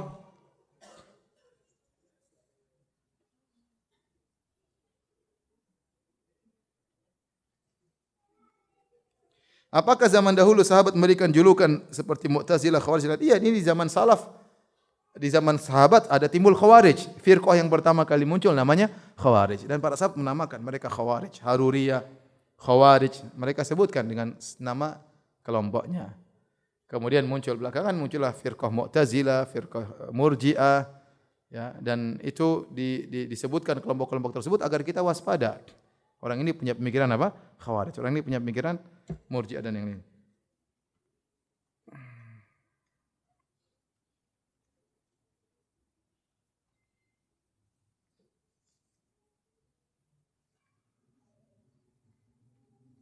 Ustaz, bagaimana cara membedakan hadis yang dhaif dan dhaif jiddan dan yang ringan? Ente tanya sama Ustaz aja lah. Ini enggak gampang, ini harus belajar rijal, belajar yang lainnya ya. Mustalah hadis, kemudian masalah rijalul hadis, enggak gampang. Serahkan kepada ahlinya.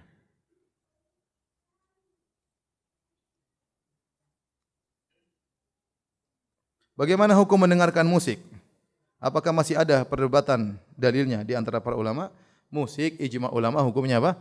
Haram. 4 mazhab semuanya mengatakan haram. Ada sebagian ulama yang mengatakan tidak haram. Contohnya Ibnu Hazm, tapi dia keliru. Dia mendhaifkan hadis dalam Sahih Bukhari. Yang seluruh ahli hadis mengatakan hadisnya apa? Sahih. Ibnu Hazm kalah dalam dibandingkan Imam Bukhari dan yang lainnya. Ya, yang benar hadisnya sahih. Ya. Bahkan Syekh Albani membuat suatu kitab mengumpulkan hadis-hadis tentang yang menyatakan haramnya musik. Dan seluruh mazhab semua mengatakan musik itu haram. Di antara mazhab yang paling keras mengatakan musik haram di antaranya mazhab Syafi'i. Imam Syafi'i dalam kitabnya ya, dan juga yang lainnya. Seperti Ibnu Hajar Al-Haytami dalam kitabnya Zawajir an Iktirafil Kabair, peringatan terhadap dosa-dosa besar, dia memasukkan musik termasuk dosa besar. Mendengarkan musik termasuk dosa besar, ya. Imam Syafi'i dalam kitab Al-Umum ya membedakan antara nasyid dengan musik. Kalau nasyid dia mengatakan tidak sampai haram tanpa alat musik, tapi kalau alat musik dia mengatakan apa? Haram, ya. Jadi sebagian orang mengatakan Imam Syafi'i membolehkan musik. Padahal Imam Syafi'i tidak berbicara tentang musik, ya. Ini tadi di antara kesalahan karena tidak tahu bahasa Arab. Makanya baca kitab Al-Umum salah paham. Padahal Imam Syafi'i mengharamkan apa? Musik, ya. Oleh karenanya ini yang saya sangat sayangkan kepada sebagian dai-dai. Sebagian mereka mengatakan kita harus bermadzhab. Tapi kalau sudah bicara musik, mazhabnya mereka buang semuanya. Iya, benar. Harusnya kalau mereka berpegang dengan mazhab, ya sudah ente ikut mazhab Syafi'i. Mau mazhab mana terserah pilih. Syafi'i, Hambali, Hanafi semuanya mengharamkan apa? Musik. Ini selalu bicarakan mazhab. Begitu sudah bicara musik, tidak pakai mazhab, ya. Lagi pula musik memang melalaikan, ya akhi. Musik melalaikan. Orang musik dia akan lupa, ya. Orang dengar musik sampai seandainya tidak ada dalil mengharamkan musik, kita bilang musik itu bisa jadi haram. Kenapa? Bukti kenyataannya musik melalaikan. Sekarang dari pengguna musik rata-rata jadi orang soleh atau rusak. Rata-rata melalaikan sudah. Tidak musik joget-jogetan, nanti mainnya dengan perempuan, khamar dan yang lainnya, ikhtilat, joget-jogetan, semua itu semua melalaikan. Apalagi orang sudah punya album. Sekarang dia punya album, 20 album. Kira-kira dia murojaah enggak tiap hari itu? Ya, dia murojaah tiap hari. Sebelum tidur dia murojaah, di mobil dia murojaah, di pesawat dia murojaah. Ya. Saya kadang sama orang-orang umroh, ya, habis umroh gini, di pesawat. Murojaah. Jadi maksudnya kalau ente semakin punya banyak album, semakin banyak apa? Murojaahnya. Sementara murojaah Quran kapan? Kapan murojaah Quran? Ya, jadi kalau melalaikan tidak ada khilaf bahwasanya musik itu benar-benar apa? Melalaikan. Nah, kita saja kalau sudah enggak usah musik, saya bicara nasyid saja. Saya kalau sudah kebanyakan nasyid, kadang-kadang saya lupa murojaah. Padahal nasyid tanpa musik. Apalagi ada musiknya. Ya, buat orang benar-benar lalai.